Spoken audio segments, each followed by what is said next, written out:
Ladies and gentlemen, welcome to another episode of the podcast. I'm your co-host M2 Dave, and I'm here with my co-hosts MK Rio as well as MK Tom Brady. Say hi, guys. What's up, everyone?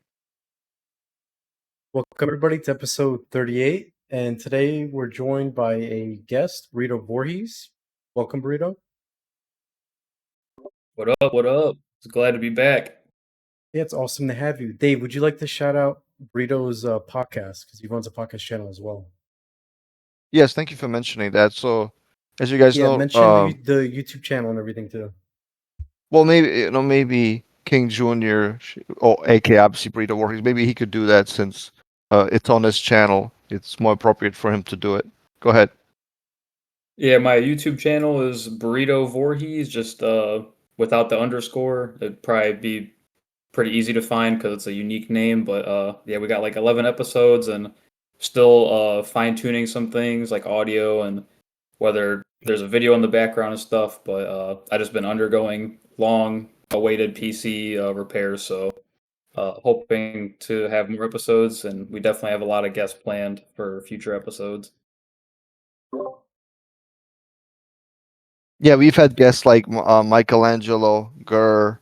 Um, I'm drawing a blank right now, but many more players that you guys are familiar with. We happen to discuss more like MK1 stuff because King Junior and I still play the game, and for the most part, we still find the game interesting. We think the game is fun, so we kind of focus more on the game itself. But we also talk about MKX, and stuff like that. We go into the details, so please check us out. That's awesome to hear.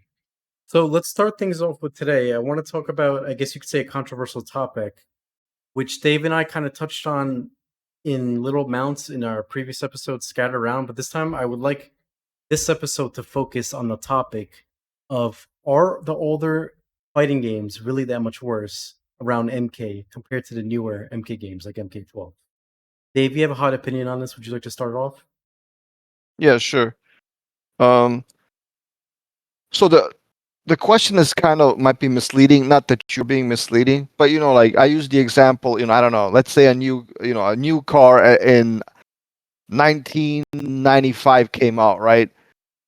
And that was the newest model, whatever the case might be. Well, it's Lincoln or I don't know, Cadillac or BMW, right?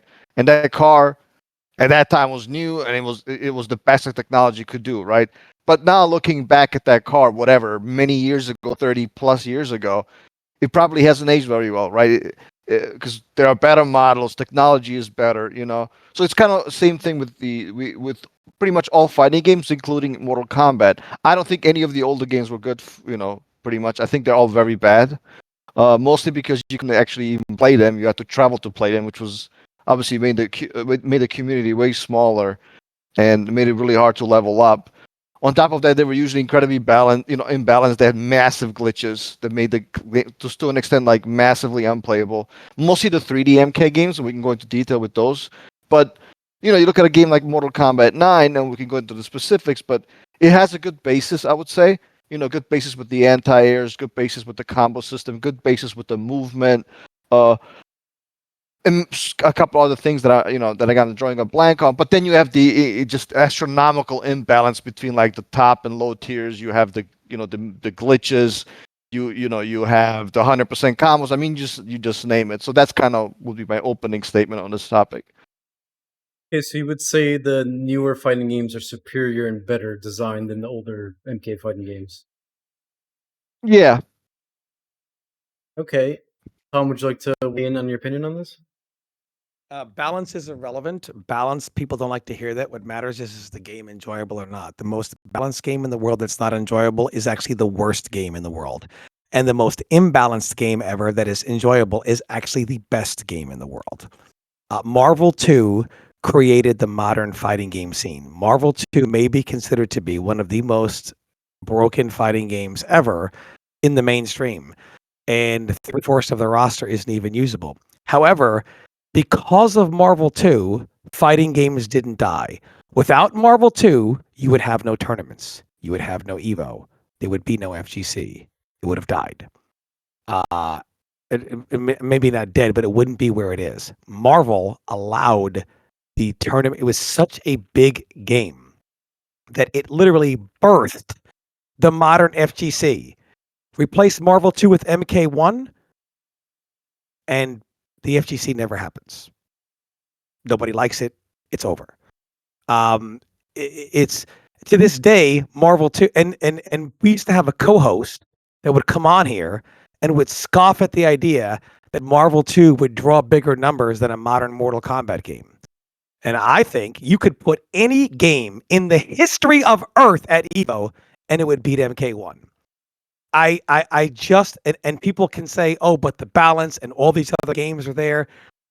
There's a reason why people aren't playing some of these newer titles, but love the old one. Dave will say it's nostalgia, but nostalgia taps into a fun factor, right? You won't see the nostalgia of MK1. 20 years later, no one will be dying to put an MK1 tournament there. MK11 will never see another tournament. No one is dying to put that game there.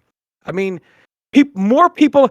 MKX was hosted by Twitch rivals and the prime of MK11.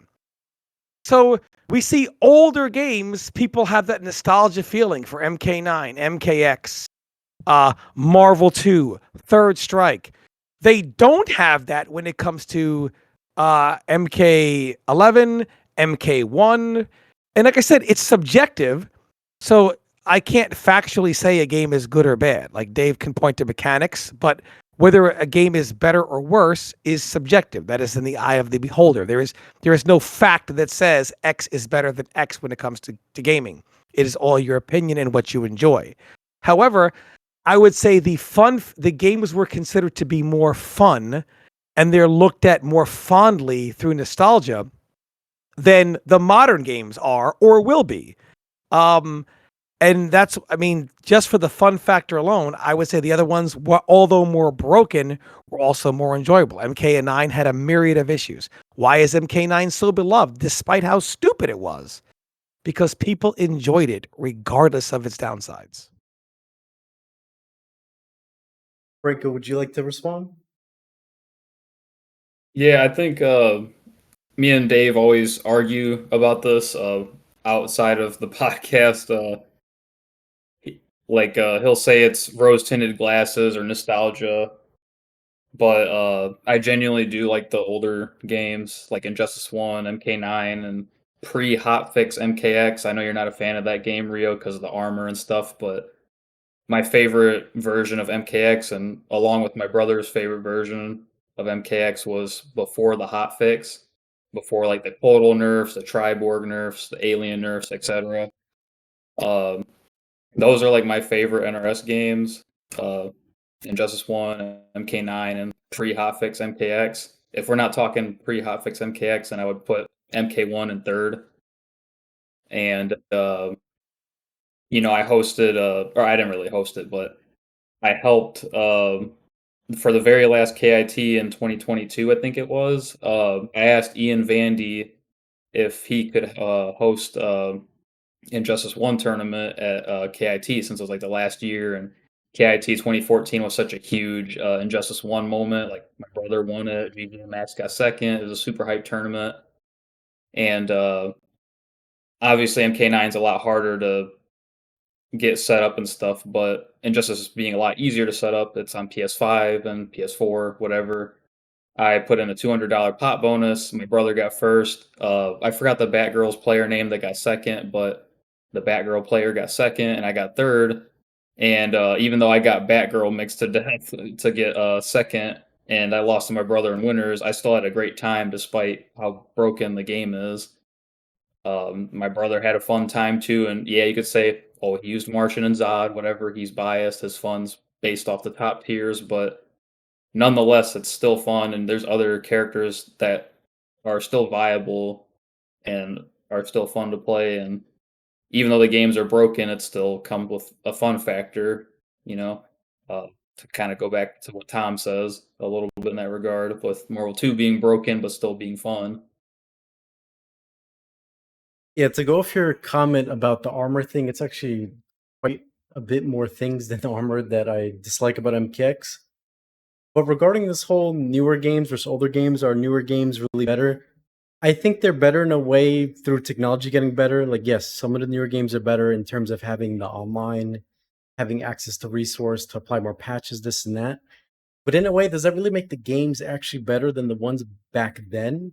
Because if you look at it, when you have balance, how does a company usually do balance? Back then, I feel like a lot of games were more unbalanced because developers tried to do things and think of outside the box more than they do now. Now it feels like when they make a fighting game, they're very restricted. They have a scope and they want everything to play around it. And characters that kind of play drastically different from what they have the meta designed around, those characters have to either be changed, redesigned, or nerfed. For example, you look at a game like MK1, right? There's not many insane, diverse amount of playstyles. You have characters that usually have one goal to come in and either apply offense or go for mix ups, and that's about it. So when people say, games nowadays are extremely more balanced, this and that, are they really that much more balanced when you, instead of fixing what was in the past by making them work together with other characters that play differently, the solution is to remove a lot of it and make it so characters play more similar to each other, and that's in a way an illusion of balance. What do you guys feel about that? Let's start with you, Dave.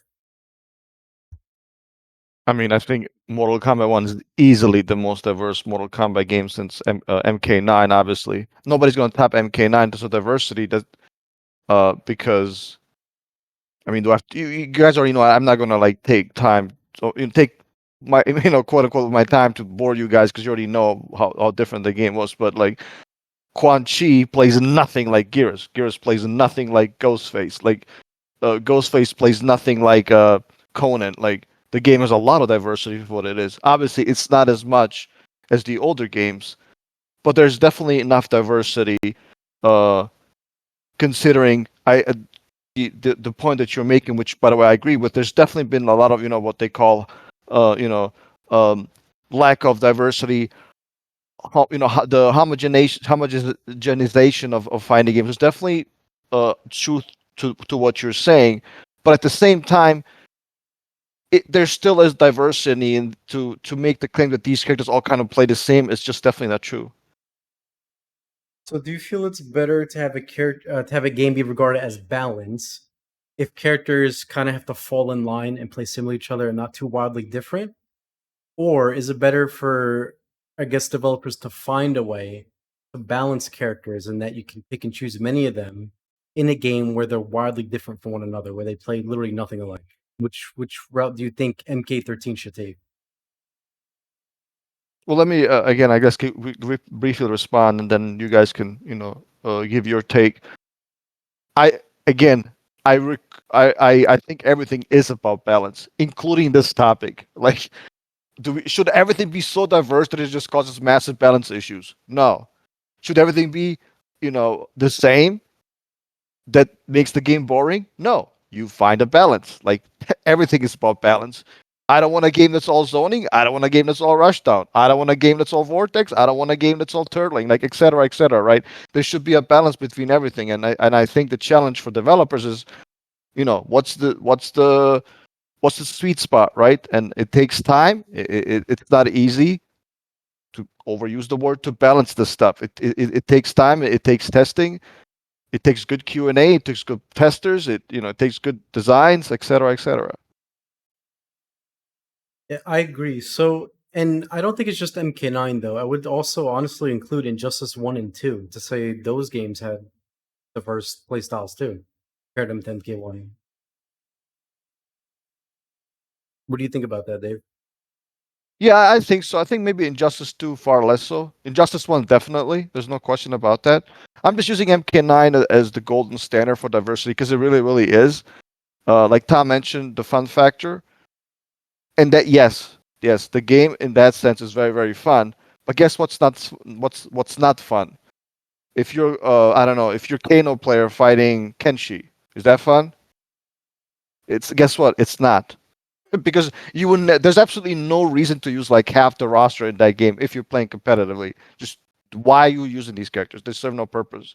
And I think in an era in which everything is on Twitch, everything is on YouTube, everything's on social media, everything's on TikTok, people would those games would get booed like Injustice 1 did at Evo when was it KDC was just shooting lasers, you know. What do you think people are going to say when uh, a ZA player fights Lex and does nothing but uh, instant area ZA balls, and there's like 3, 4, 5, you know, whatever on the screen, and the other guy just holding down back?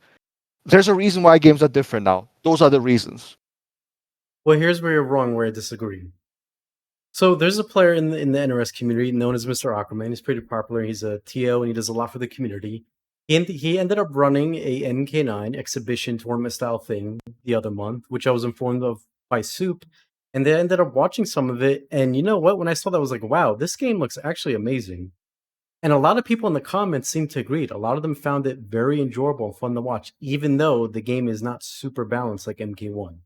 What does that tell you? Does that mean that maybe balance isn't the only focus that game companies should have these days? Maybe they're forgetting about, they're putting so much emphasis on making sure everything is perfectly 5-5 that they're forgetting what makes fighting games fun at the end of the day.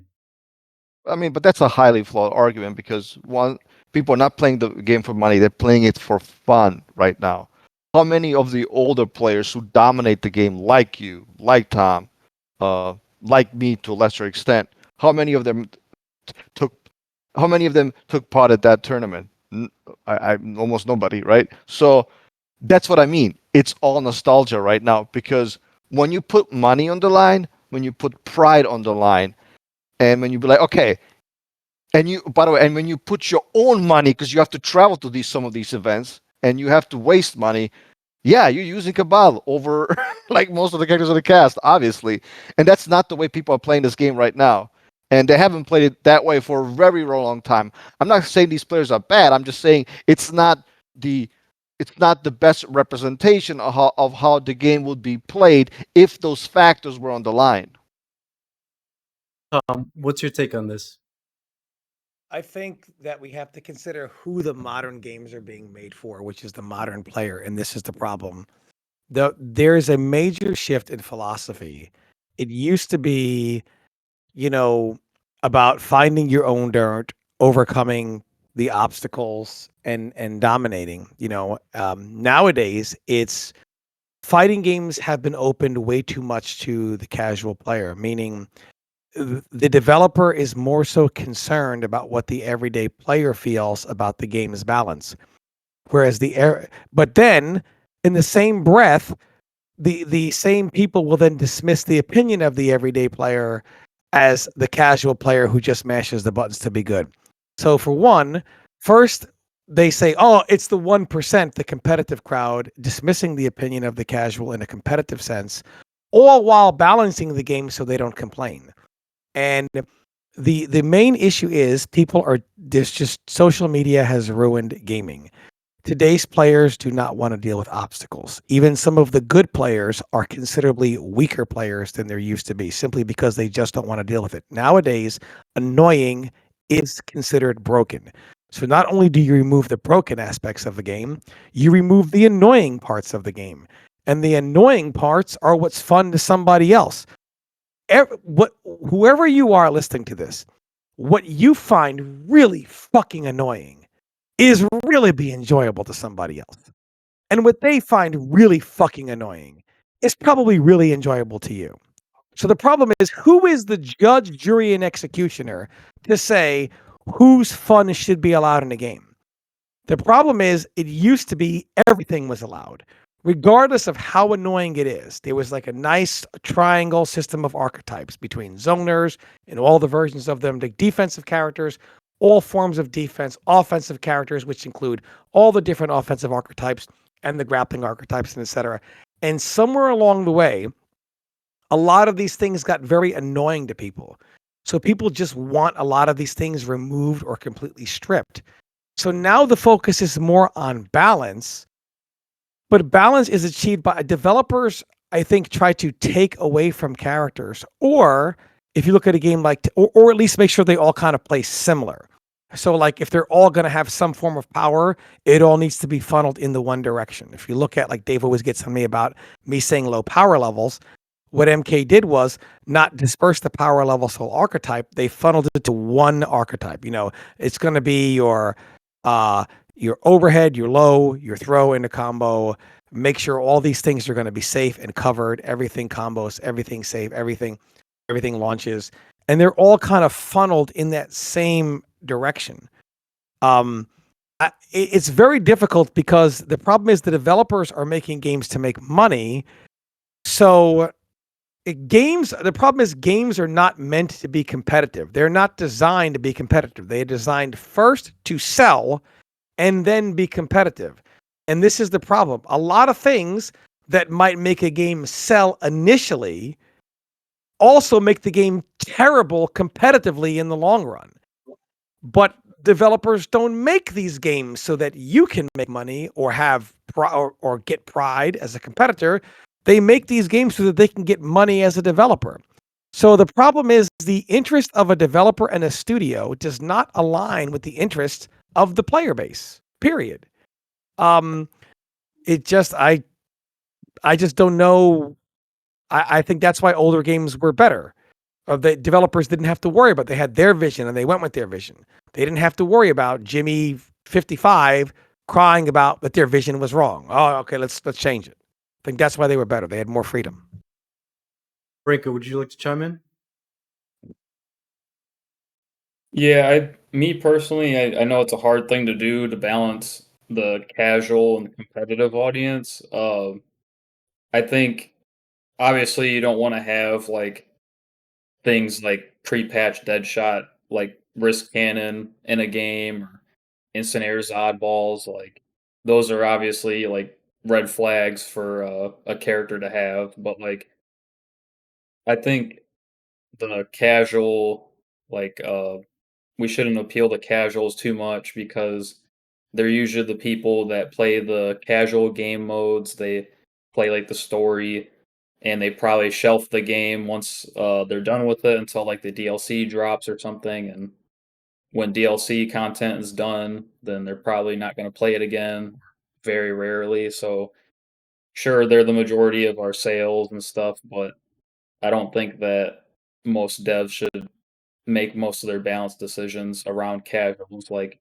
here and there, maybe, but for the majority of changes, I think they shouldn't really be a factor in like competitive balance, as harsh as that may sound. Yeah, I want to say this because I hear this argument a lot.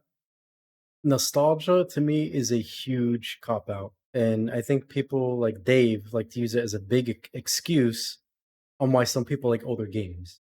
You should be asking yourself, why do some players like the older games? Did the older games actually do anything better than the newer games? Because when you say nostalgia, there's a lot of older games I played back then that I think are bad. So how can I be nostalgic for some older games, but then also not like other games that are older? You would think if it was just nostalgia, wouldn't I not like all of them? Like I'm not nostalgic over MK Deception gameplay. But the gameplay sucked back then. I still think it sucks today. Here's the problem. And I don't know why people keep ignoring this. Some of these newer games they put out today are missing basic essentials that older games used to have that for some reason the developers have removed. Like, for example, why is a game like MK1 so terribly slow? Why does it feel like when you're playing, everything is you have to commit just to do a normal or string because there's 1,000 days of recovery on anything you stick out. The other games weren't like that. When you would do one move, you would be stuck. The movement was better. The anti-airs functioned better. They can't, like, a lot of these newer games can't even get the core basics down properly. But yet all we hear about is, oh, how balanced they are. Look, there's no 9-1s, which is a good thing. I'm not saying that's a bad thing. But you guys are too busy glazing all of these balance and there's no 9-1s that you guys are forgetting the core basics of things like fluid movement, the game feeling fast-paced, fun, anti-airs. Where is all that? That's the problem with some of the newer games. Dave, would you like to say anything to that? Yeah, of course, that can easily be answered. And it's the fact that it's not so much casuals versus professional gamers or whatever. It's, you kind of touched upon it. It's spectators versus competitive or whatever high level players. Because if you really think about it, if a game is fast and if a game, is very like interactive, you have to know frame data to understand it. You have to know, okay, this move is +3, that's why the other guy is not attacking, right? when a game is slowed down, for example, you have the Tekken 8 heat system, you have the dry rush in Street Fighter. In Mortal Kombat, you have the cameos, right? If a cameo is on the screen and something is on the screen, like Kung Lao puts the low hat on the screen, he probably has the advantage, right? It's very easy to understand. You do not have to play the game to understand that he probably has an advantage at that point in time, right? So that's why I would argue that. Well, not I would argue. I mean, they're telling you exactly. If you well, not so much NRS because they never communicate, right? But if you listen to Harada and Capcom's developers, it was like, yeah, we want the people, even who don't understand how to play our games, who don't know anything about the games, visually to understand. Yes, I have that player who's the player I'm cheering for. He has the advantage because of I don't know. He's running toward them, and there's and they're glowing red or whatever, green or whatever the case might be, right? So fighting game developers back in the day used to lie about this. It was like, oh no, it's all about the playing. That's what we care about. And then Rada came out and was like, no, actually, we want people to have fun playing our game as well as watching it, as well as spectating it, as well as viewing it. They used to lie about that. Now they're actually very honest about it. So to me, it's not so much the casuals versus the everybody else. I think it's spectating now because we live in an era that we didn't used to live before. Everything is on Twitch. Every single thing is on Twitch. Every gaming thing that happens on Twitch and on YouTube, and there are more eyeballs on fighting games than ever before. So that's why those changes have happened. Some of the examples you Which, by brought the up, I think, way, are pretty by the way, bad. yeah. By the way, just real quick, I'm not necessarily, by the way, justifying it. I'm just telling you why things the way they are based on what the producers are telling me. Yes, but And you're everybody explaining else. as to why Watchability, it's I disagree. bad. These are terrible things. You said that things like heat rush and slowing the game down so people that don't play fighting games can view them. This is a huge problem. What about making fighting games for people that play fighting games first? I think we Yeah, should start So I there. agree with you. I'm just telling you what I'm just telling you what the developers are saying. Developers Why? saying, let's make Why? a fighting game for people that don't play fighting games. We want people to watch it, not play it. That is a huge red flag. Tom, go ahead. Well, I think you have to talk the specifics. Which games nowadays are you calling bad? Like, is MK1 bad? Is Tekken 8 bad? Is Street Fighter bad? Like, Street Well, Fighter 6 look, that is? I've Like, heard nothing but negative things about Tekken. I don't even well, I play don't know Tekken. what people heard. I The think only person I people's heard thought saying is- Tekken 8 is amazing and the best is from you, but then again, you said it was every new game, so it's hard, take your opinion Well, I seriously. don't care what you have heard. I care what you have to say. And specifically, let's focus on, I don't know. I mean, you played MK11. That game is not that old. You thought that was a good game. So wait a minute. So you liked some I of the thought it was newer better games than when they Justice and MKX, yes. well, fair enough. So what are you? So now you're calling the new games good now? When you like them, when you don't, they're bad. Which one is it? I mean, I never said I liked MK11 better than the older games. I just thought it was better than MKX and Injustice, which again is not hard to do, honestly. Well, I think it's about preference. I think MK11 was MKX trash. and Injustice didn't even have anti-airs. I mean, it's not hard to make a fighting game better than that. Honestly, I think the anti-airs were better in X and Injustice than MK11. It is all MK11 about is preference. my least favorite game by far. I don't know. When I played It- MK11 it in is Combat about- League, I felt like I could at least floss block and try to anti-air. It wasn't the ideal way, but you could at least try to hunt for a safe anti-air. Whereas in MKX, well, if they were going to jump, you might as well not do anything because there's a good chance the your last anti-air is going to get match stuffed rule, in, and you're going yeah. to eat a mix-up, and then you're going to put it into Vortex, and then you're going to lose because your opponent decided to jump one time at you.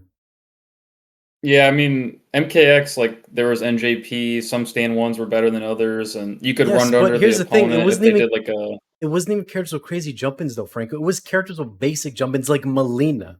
Melina would jump at you, not even using a weapon, and for whatever reason, the game was like, even though you knew that she was going to jump at you and you're waiting for it, her jump one is going to beat your anti-air for no reason, and she's going to get 50% off of it.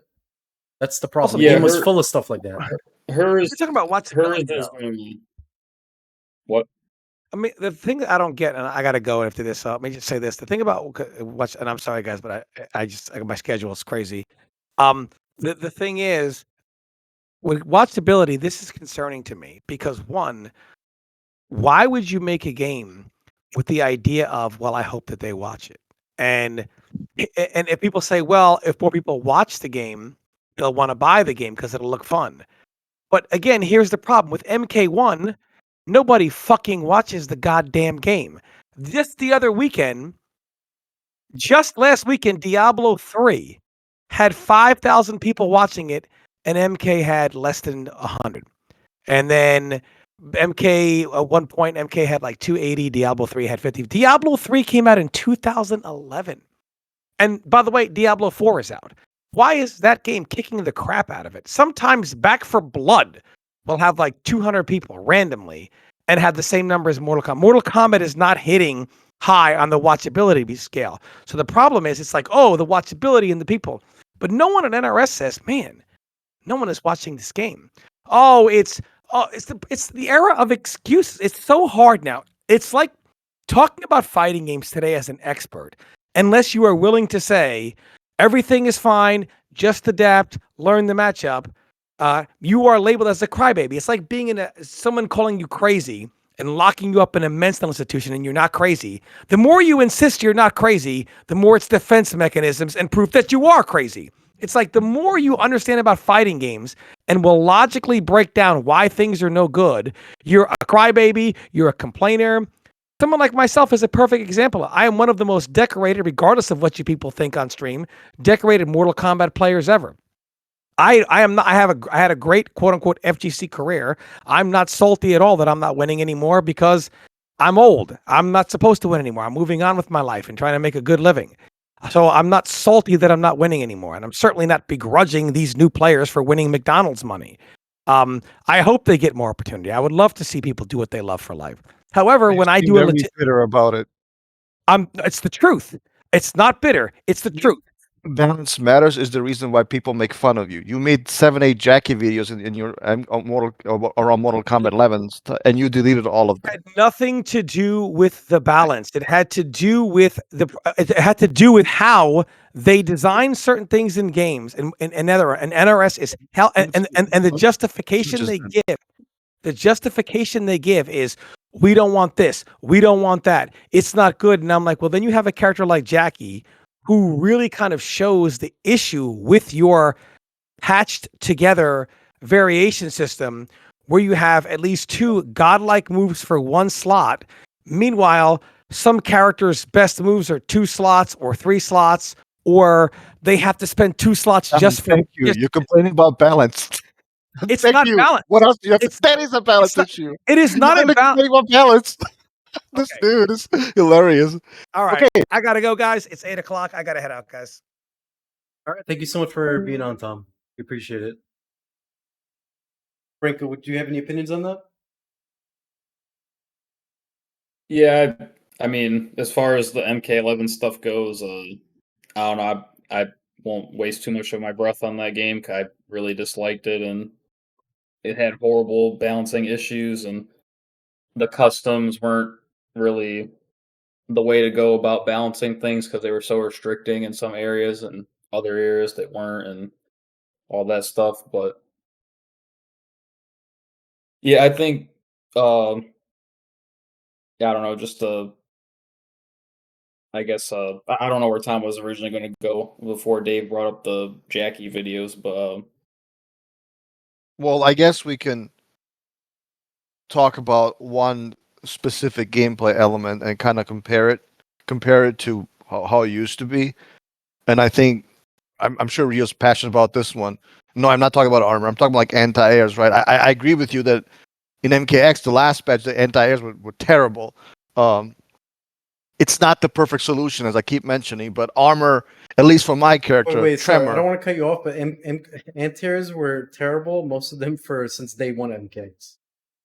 Not since the last patch. That's why they got buffed 4 different times during the span of the life of the game. They were bad. Again, on the character, right? Like I used Tremor. He had an armored up punch, which should have easily been kept. I don't know why that was nerfed. That was insanity. Dave, So- listen to what you just said. The anti-airs were so bad in MKX that you needed an armor attack just to stop someone from jumping. Do you know how bad that is? Well, I'm not denying that it's bad, but I'm That telling is you, very they had. bad. Hold on, let me finish, please. They had, like you said, they had 4 or 5 chances to fix it. They didn't. So I'm like, okay, you guys obviously can't fix this. Can we at least have? But If you we cannot have to fix ask it, them, why are they not fixing it? What is the problem? Why are these anti-airs not functioning as an Perfect. anti-air? You said that they were trying to fix it. They just failed, Yes, right? but here's So the problem. This is what they were doing, at least from what I saw in the MKX patch notes. They kept saying adjusted the hit region, increased the hit region. The thing is that you can't fix some kind of anti-airs or all of them just by increasing the hitbox. Eventually, you're going to have to put some rules in play to be like, you know what? This move is an anti-air. Let's go back in time to older games. I know Dave, you may hate this because we're going to be talking an older game, but they go back to look at MK9 and they're like, why did people like MK9? Why did they like this one thing about MK9? Why are the anti-airs better? Well, let's see how the anti-airs worked in that game. Well, let's look at Sarx's anti-air throw, which if you compare to MK's anti-air throw from Sarx, it was absolutely horrendous. It was so bad that I think I only seen one match out of like 100 different Sarx matches in MKX where they actually use his anti-air throw to anti-air. In MK9, the reason why that move anti-aired 100% of the time when you read somebody jumping at you is because one, the move was fast, it was quick to do, but two, and this is the biggest important thing, the move in the coding had a rule that said if your opponent's airborne, this move has priority, and basically it makes it so an airborne opponent cannot hit Cyrex. His move has priority. So why did they remove that from MKX and MK11 and 12? Why was that ever removed? That was never an issue. If a move is going to be designed to be an anti-air and stop someone from jumping, then you have to put things into it that will make people stop jumping. Now, I'm not saying to put this properly on every move, right? You don't want jabs to have anti-air invincibility priority over jump-ins, right? That'd be ridiculous. But if a move is designed to anti-air, or it looks like an anti-air move or a throw or whatever, then they should probably bring this back. I don't know why MK12 has less features than a game that was made over a decade ago. That to me makes no sense. I think it has more and better features, but that's a separate topic. And to go back to armor, nobody used up punch in the neutral anyway because they had a really like bad horizontal hitbox. It was more vertical. So that's the one move you don't want to remove armor on because it's not that effective. It's not a neutral destroyer like low shatter is, right? So there was nothing wrong with it. It anti-aired perfectly. It required bars. It was not scrubby. You just couldn't throw it out. So that was the best example. And I wish every character had something like that, right? A move that was an anti-air that had armor that's specifically used for anti-airing. I mean, it's not that complicated. So, and that wouldn't interfere necessarily with the neutral, even though obviously I think the game needed more armor, not less, but that's a separate topic. So that's the case I would make. I'm not against your ideas. I think your ideas are also very good. Wait, but you think MKX needed more armor? Hold on, stop. Yeah. The game was coded in armor. He's saying in relative to the offense that the game had. Right. Yeah. Why would not specifically? Okay, well, here's the anti-airs. problem I have with Dave, because for whatever reason, Dave feels like the only way to do defense is to coat everything in armor. That's the only way to do defense. There's many different ways you can do defense. You don't have to just give every move armor. That's the laziest way to make a game have defense. You're just putting armor banded. This is why players like you thought the game had super good anti-airs, super good defense before, because the game never really didn't. It was just armor fooling you guys into thinking it had all these mechanics and stuff. No, the game, armor was a band-aid for many things in that game. What they should have done was take all the patches and opportunity that they did putting into the game to fix a lot of the foundation issues, like fixing anti-airs, fixing some of the defense. Why does Block Breaker cost 2 bars? Nobody wanted to use it because it was terrible. Making it 1 bar would not all of a sudden make the game be Injustice all over again, where some characters can never get in. That wouldn't have happened because it's the speed of the game. The problem is, for whatever reason, go ahead. I'm sorry to interrupt you. I really apologize. But let me just say this. At some point, like in the game's lifespan, we can be like, dude, they're not changing this. Like, they're just not. Like, they're obviously clinging to their ideas, clinging to the game's basic, as you call, foundational, gameplay. They were never go. How many times did we beg them, dude? What's up with this mechanic that you say there's a game? This, what the push, whatever the quote, what is that? I didn't even know what it is because I never saw it. Well, to be fair, people barely talked about it. It wasn't even talked about because it was one of the most forgotten useless mechanics ever put in a fighting game. Guys, I played the game for like 2 years. Yeah. I had like so many. I don't even know because nobody used it. We begged them, please make the what even is it? Like it's called Block Breaker. It's called Block Breaker. Yeah. We begged them, do something. No, we didn't beg them because no one really talked about it. This is the problem. I did. Dude, look, I was You there. people asked to make Franco, it look, you better. were there too. And during MKX, a lot of people were not writing about Block Breaker 24/7. It was one of the least talked about things because people really didn't care about it. Most people didn't even know it existed. It's fine. I'm not saying a game has to have perfect everything. Some things are going to get missed, overlooked. The problem is they try to address the defense sometimes. They tried to buff anti-airs multiple times. They just didn't know how to do it properly. It just didn't work. The fourth patch, the fourth attempt at them buffing anti-airs, and the anti-airs still couldn't. Not only were they buffing anti-airs multiple times, they were also nerfing jump-ins multiple times. And still to this day, it is still hard to anti-air consistently in MKX, even though when you know your opponent's going to jump at you. That is crazy. You can sit there conceding neutral, letting your opponent win neutral because you're sitting there waiting for them to do one option like jumping, and you could still sometimes lose an anti-air. That to me is insane. I've never known fighting games could be that bad with inconsistency in design until I played Injustice 1 and MKX, and I was like, wow, what happened? How did basic stuff like this go out the window I'm when not. they don't function Yeah, I'm not properly? disagreeing with you. I'm not. All I'm going to say is it's not accurate to state that people didn't talk about those things. I like, for example, even backdash requiring a resource. What? Why? That was There's talked about a absolutely no lot. reason. I'm saying the block breakers were not talked about as much as you think they were. Most people did not care. Well, fair enough, but people definitely complain about the lack of defensive options in the game, and people I think hammered many talking points, including like you said the backdashes being so bad, and on top of that requiring resources. But there comes a time it's like, dude, they're not gonna change the game. The game is what it is. So let's talk about what's in the game well, and what that's at one why. point was strong. Dave, you keep saying that's the way the game's going to be. Advocate We for. were saying all this stuff That while is the game was getting something. patches. Wait, hold on, Franco. We were saying all this stuff while the game was getting patches and support. Otherwise, if they were to come out and be like, hey guys, no more patches, then we would stop saying that, obviously. The whole point of patches is to make a game better. That's why you're like, well, guys, you have to accept how the game's going to be. Then what the hell do they keep patching the game for if they're not fixing some of the essential basics that the game should have? How would MKX with anti-airs be a worse game? How does that make any sense? I wouldn't. That's not the argument. The argument is what happened and what people actually said and the consequences. And they said to us, okay, guys, we fixed the anti-airs. That's what the patch note said. We nerfed the jump-ins. That's what the patch note said. But it's like, guys, with all due respect, you didn't fix anything. It's still just as bad. And if you guys cannot fix it, then give us back anti-air armor, something, But they didn't. So I think you were kind of a you're trying to be an idealist. I'm a realist. I'm just telling you what happened, and I'm just judging the game based on I'm trying that. to tell you what I want for MK13, and I think your idea of making the game have more armor, this now will make the game even worse. We need to stay away from that. Well, just to be clear, I don't think a game needs armor to have great defense, right? I don't think armor is necessary. It depends how the game is designed. I personally like armor, and I will always support it. But does it need armor? No. Franco, would you like to chime in?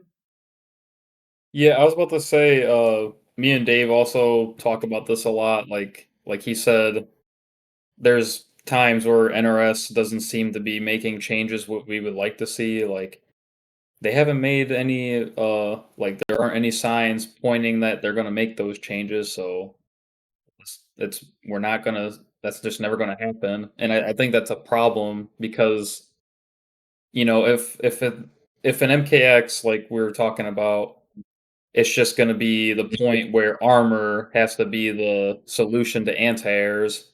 I don't think we should just be stuck accepting that, because if we still have patches left, we should be able to voice our opinions and say like, hey, we don't want armor to be like the anti-air solution. We want our traditional anti-air jabs back.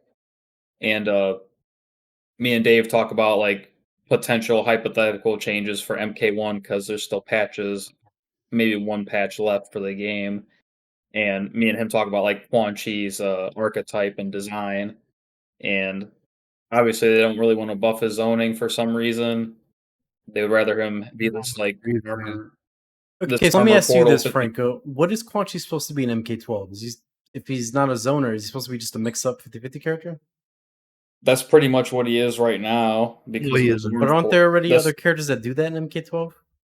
He's a 50-50 character in like a lesser scale. Like he's originally supposed to be a zoner, but then they gave him the orange portal, and which is like a rushdown tool, and now he's like in a weird spot where he's got like weak zoning, but decent mix, but it's not like as oppressive as other characters' mix-ups. But he's supposed to be a zoner. You can tell that was his original design. But now that they gave him Orange Portal, they're probably scared to buff his zoning, and they You probably want don't to want know to move him at why all. they're not going to make him a really good zoner? Because the movement MK1 is horrendous. It is very bad. And here's another thing: like people talk about, oh, it's legacy, this and that. The problem is, yes, they bring things like block dashing back, but why is it so clunky and bad compared to the older block dash? That's the problem. Why even bring the mechanic back at all? You're going to make it so bad. It's like bringing back an anti-air move from back then, like the Cyrix anti-air throw that they put in MKX for Cyrix. What is the point of the move being back if it's so bad? Like, wouldn't you want the move to be at least functional and good, like it was before? Like, why make the quality worse? I don't even agree with. By the way, I agree with you. I do think movement should be better, and that way you can have better zoning. I've said this for many, many years.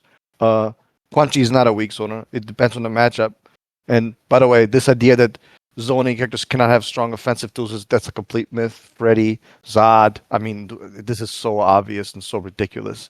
Uh, there's no such thing as like pure archetypes. Pure archetypes usually suck in fighting games. They're usually like multi-layer, right? You have, again, Freddy had a 50-50, Zod had a 50-50, had a great long combos, very strong setups.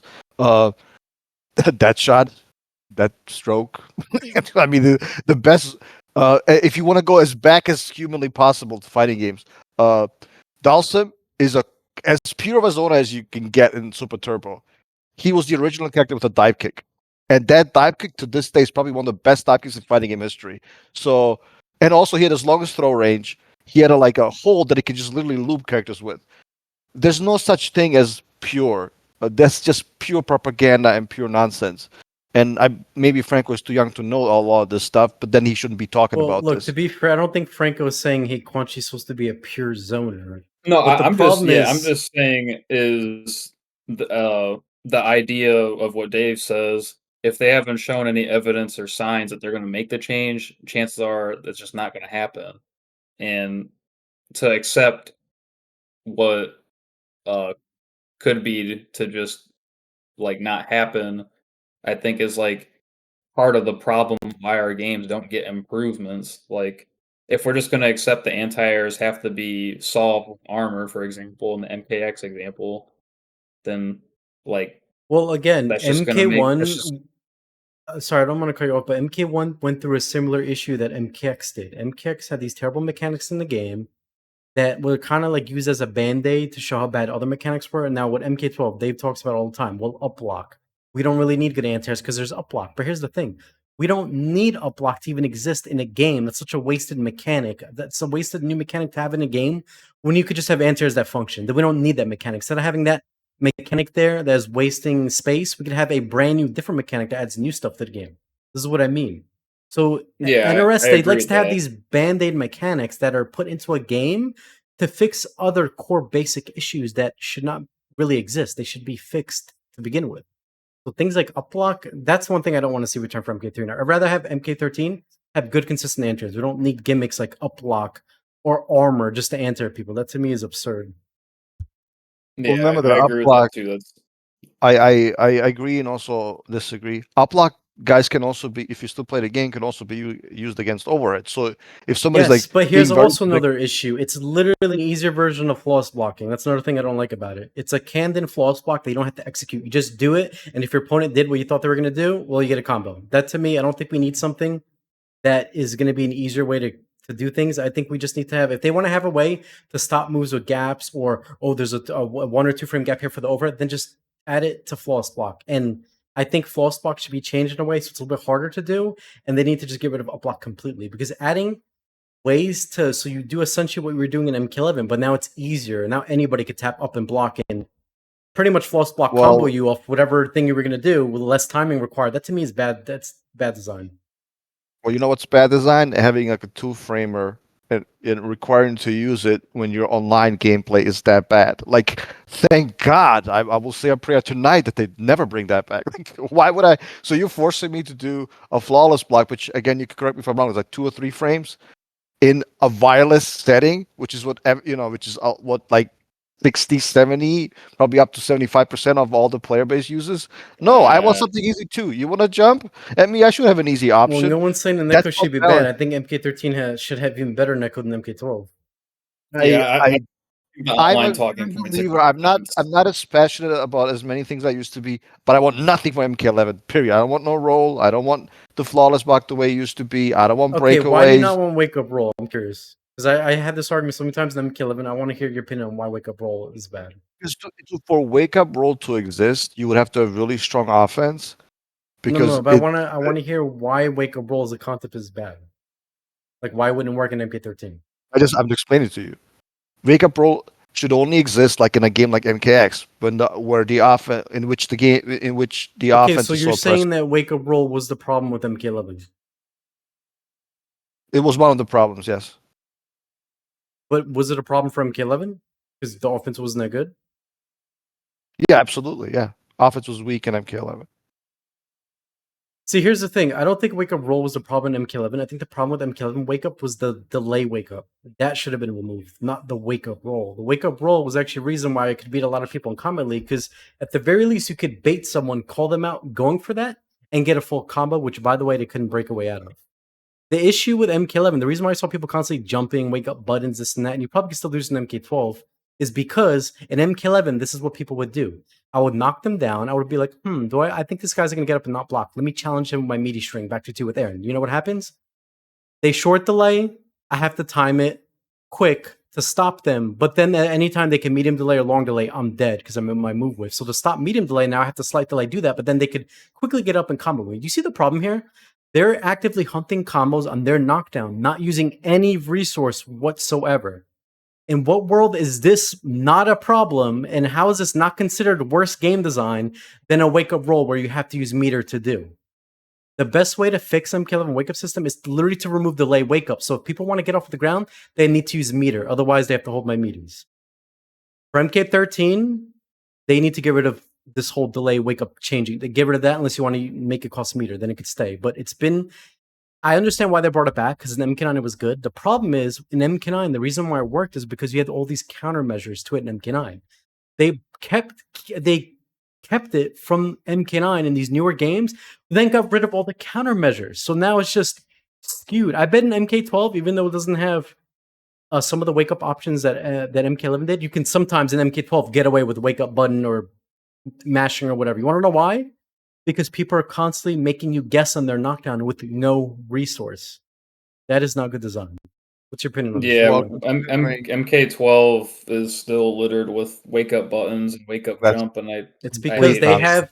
It's because It's NRS has. not it's nonsense. Yeah, Complete wait, Franco. I nonsense. just want to say this real it's quick, and then I'll let you talk. It's because NRS has whatever reason decided to keep the worst wake up system they've ever had with delay wake ups.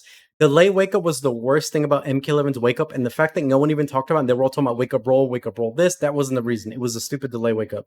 You should not have a way to mix people on them trying to meet you on knockdown for free with no resource, which is what they did all the time in MK11, and now they're still doing it in MK12.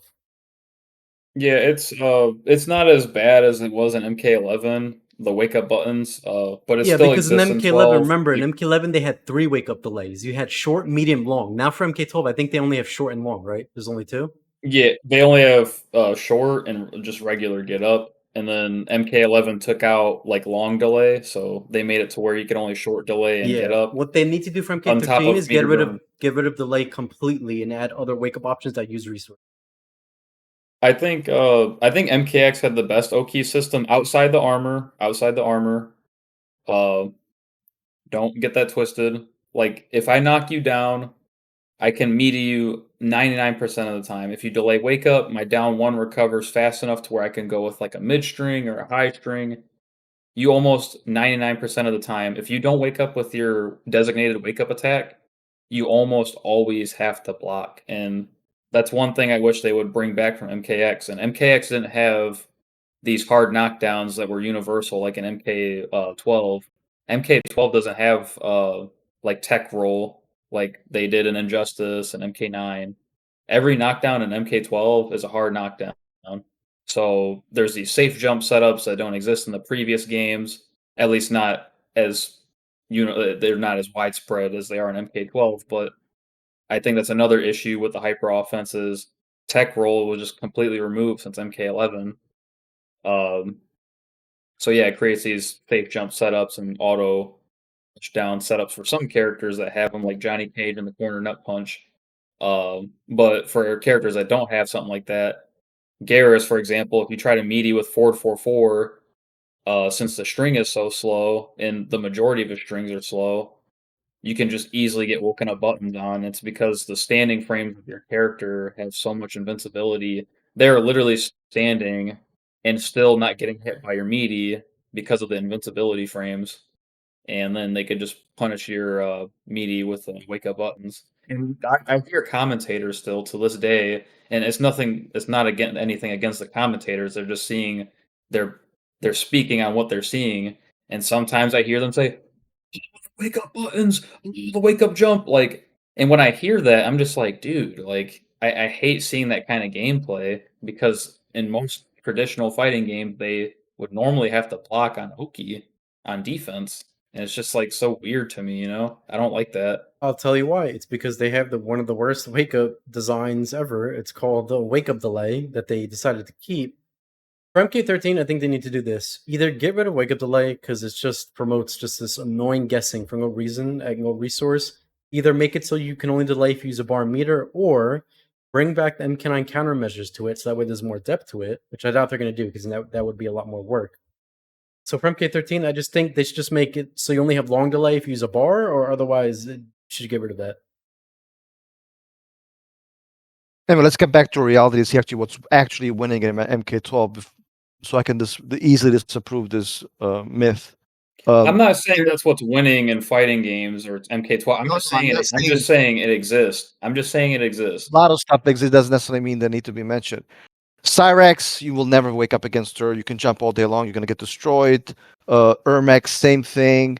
Ghostface, he has a vortex. Havoc, Ants comes with his aerial dive kick. Obviously, it's like plus 45, easy.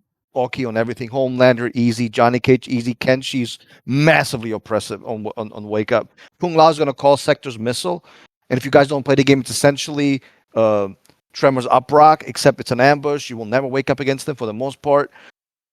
Lee May, I don't know. Liu Kang, you can crush armor, etc., etc. If you still play this game, if you know, and Rain, I don't like the way the character plays. Has so many like setups. You will never press buttons against. If you do, you're just gonna eat 40 after 40%. So this is not an actual issue if you play the game, you know. And Dave, if no you one is understand saying that there's no characters that can fight. Even MK11, the game you said where no one could do anything on knockdown, they had characters that can OS knockdowns and do stuff where you couldn't wake up. Some of the top tiers had that. But even you said that the game had multiple delayed timings. This game doesn't. And Yes, by the way, but this guess game what? Some strings in MK11, like from Fujin, for example, they had strings that covered all three different delays because, you know, just the rich get richer in that game, right? Some of the top tiers just had some autopilot stuff. They would knock you down, do a string, they could cover, short delay, medium delay, long delay, didn't matter. You're blocking the string on any of those. And by the way, on hit, I got a combo. On block, Skywalker, peace. You're not getting anything. Yeah, that's why some characters are top tier in that game. My point is, we're not talking about there's no characters that can counter it. And just to talk about what Franco mentioned earlier, how MKX had this but no issue, there were some characters in MKX that got actually screwed over by the delay system. For example, Aaron Black, character I played a lot of in MKX. I could not 50-50 mix you up or command throw mix you up in that game safely. It was risky as hell for me to do that on knockdown. If you did short delay, medium delay, long delay, the only way for me to do appropriately was to either do 2-on-2-on-2 meaty, but then if you saw that coming, it's like, okay, there's no mix up. Like, I'm gonna either block the string or gonna go for the most obvious tick throw, and that's it. The problem is a character like Aaron and MKX, if I try to do my overhead mix up or low, whatever, your delay mix ups would screw me up. So depending what character you played in MKX, this also applies. Like some characters had issues with trying to do a mix up or something on knockdown if your opponent understood, you know, if they can delay this or that. It messed up some characters. I just feel for MK13, they need to just look at the whole wake up system again and just design it. It's fine to have strong defense on knockdown, but can it at least cost some kind of resource so it's not just free there 24/7? I don't think anything should be 24/7 that you can do when you get knocked down. Well, I just want to say I agree with you with the example with Aaron Black, but I don't think overall, I'm sure you would agree, MKX's problem is not that it needs more offense because of worse wake up system. It needs more defense, and I will make the same case about MK1. Right, but what I I'm don't think saying is, if there was an ideal last final patch made for the game, I think they should make wake up delay be just one time you get up, and then they start adding defense like 1-bar block breakers, better anti-airs, 1-bar backdashes, all that stuff.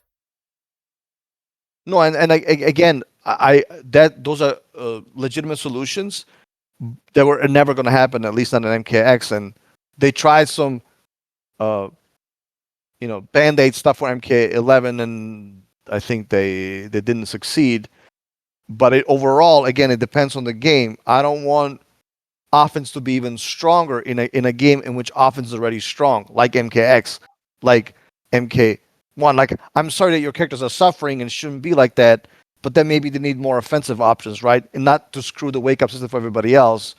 Because I think like wake up delay is complete necessity in MK12. Otherwise, you would eat hard to blockables like nonstop. You would essentially be playing Mortal Kombat Deception because everybody, there would be no very the timing. Literally every character could do it, right? With pretty much a lot of the cameos, we don't want that. Like wake up delay is welcome in that game. Now, will it be necessary for MK13 or Injustice whatever 3? I don't know. It depends how the game is designed, right? I mean, it doesn't matter how good the offense is in that game. You could still have a good wake up system. It doesn't have to have something very branded, easy to do for no reason. Well, again, I don't want offense to be stronger in a game in which offense is already strong. And if delay wake up, I would make the counter argument. It's not branded. It actually adds a layer to the depth of limiting your opponent's offense.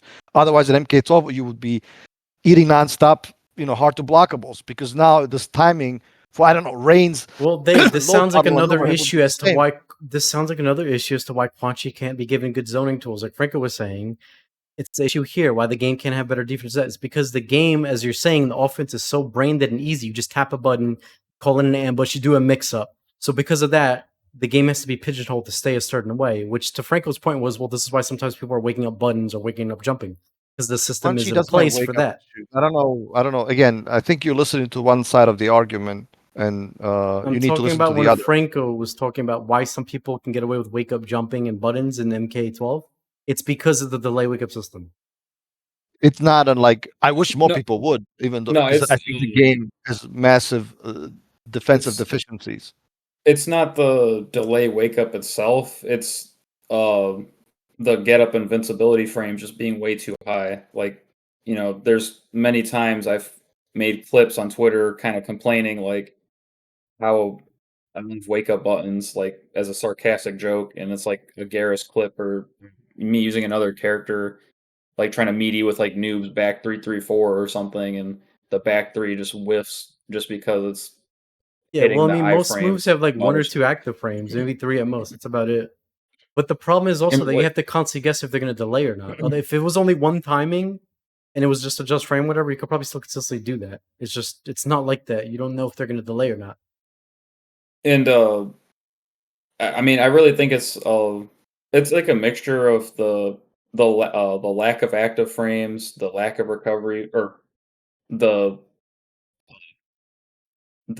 amount of recovery frames you're still undergoing too. Like a lot of strings and normals in MK12. Say you anti-air somebody in like a scramble situation, like, and you try to convert with your stand 1 or something.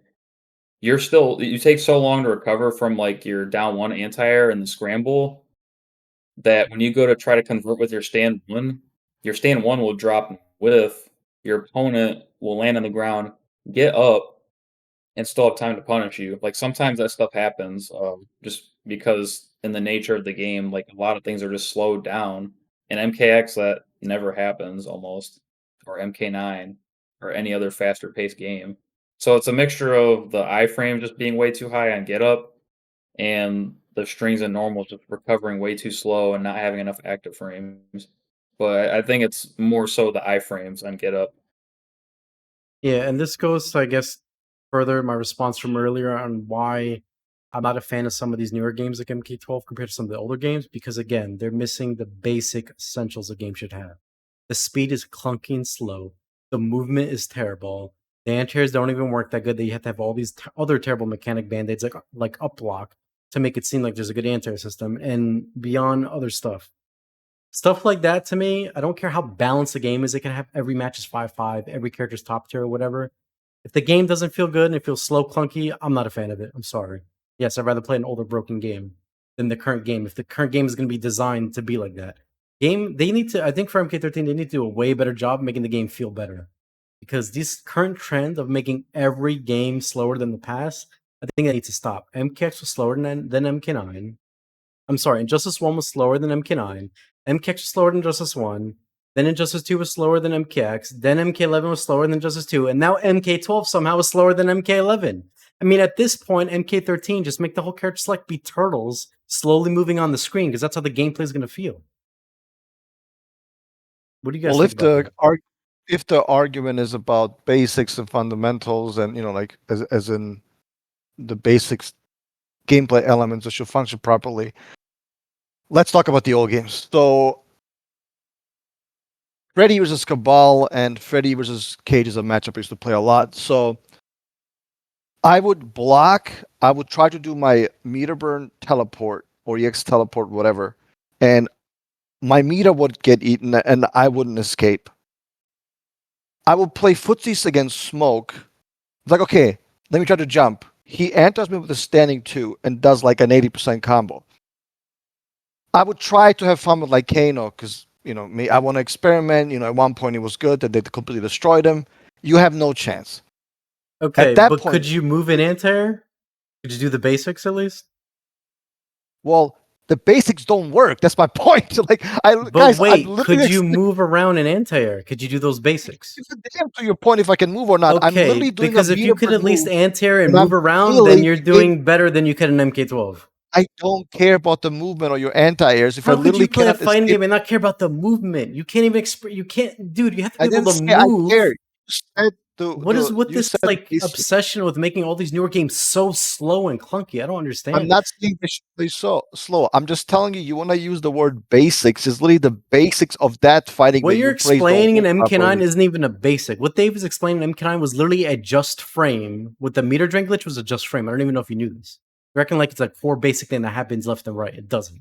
It's a Well, it just happens a frame. lot to me It because you're gonna happens be blocking against Cage and every Cabal. few times, but it does not happen multiple times every round like Dave is acting.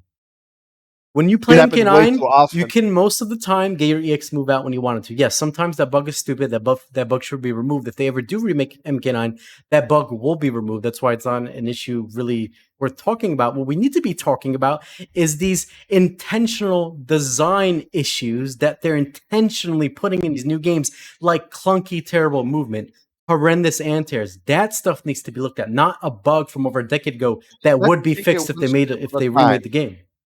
Take it one thing at a time. I do agree that movement should be better in the newer games. I think we pretty much all agree with that. I do think that moves should be slower. I think anti-airs are fine in MK12, in my humble opinion. Armor, like in terms of defense, it doesn't have to be there, but I think in general, at least since Mortal Kombat 9, if we're referring to the Mortal Kombat own, and excluding Injustice, I do think that those games usually need better defense. So while armor is not the end-all be-all solution, it's the one that they've done the most with, I would say. There's some cool stuff that they added to Mortal Kombat 12, like you can now do like certain cameos on Wake Up that have invincibility. I like that. I think that's depth. Obviously, none of them are that game safe. had that first patch when I played it, MK12 Vanilla. So that's not a new Well, yeah, but mechanic to me. Well, they added more invincibility frames, so they're a lot. Like for example, Darius's twister kicks, which like were useful for like a year and a half essentially. They have 29 frames of invincibility. Hell yeah, that's good defense, and it's still unsafe.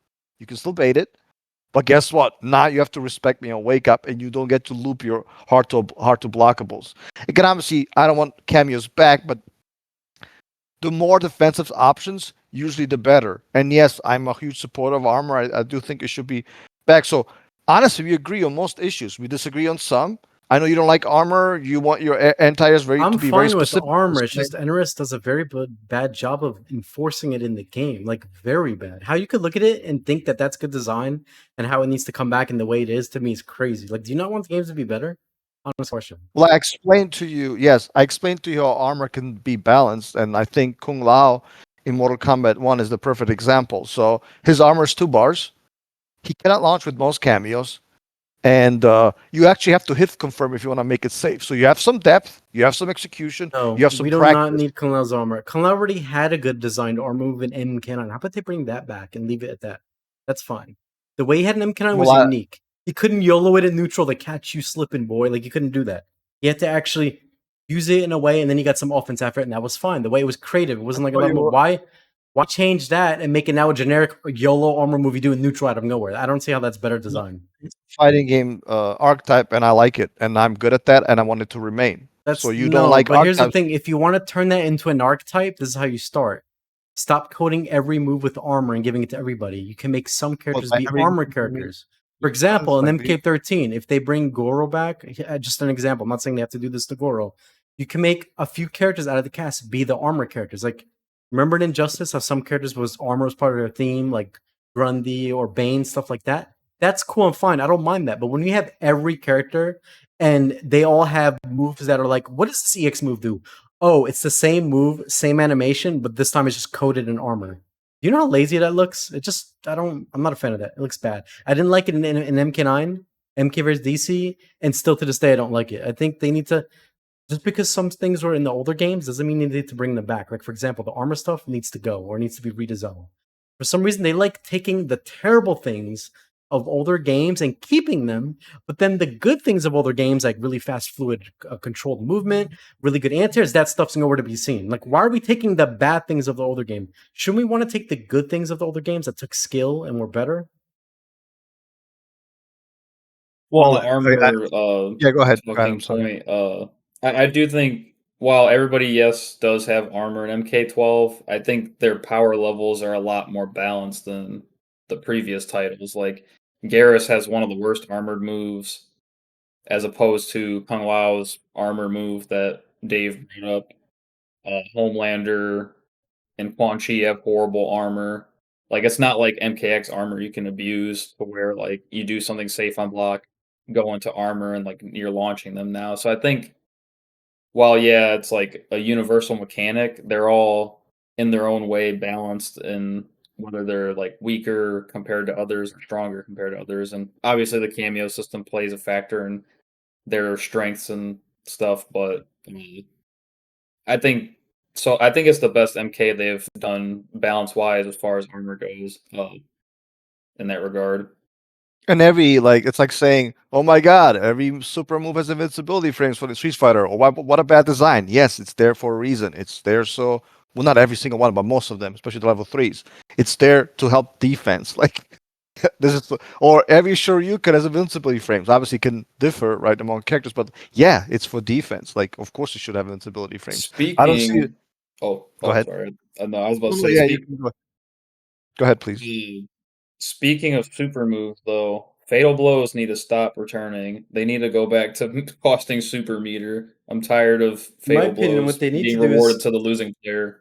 in my opinion, they need to completely remove fatal blows and just go back to X-rays, because fatal blows are worse than Exactly, possible. yeah. They're not good. What's crazy is nobody liked it in MK11, but instead of not bringing that back, they're like, you know what? Let's bring back that one mechanic in MK11 that nobody liked, not even their moms liked. Let's bring that back. And I'm sure this time, no, that needs to be removed. For MK13, first thing at top of the list, remove fatal blows, replace with X-rays. There you go. That problem should be fixed. I mean, literally, how many times do we hear in MK11? Oh, why'd you lose? He did a random armor fatal blow, and then he lost. Like, I don't think anybody ever got hyped for that one time out of the whole 3 years the game was played for. So the fact that they brought that back out of all the things they could have brought back, to me, is crazy.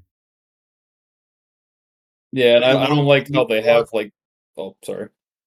So you guys want like X-rays like tied to the meter system? You can only do when you have 3 bars, because X-rays are pretty Yes. useless.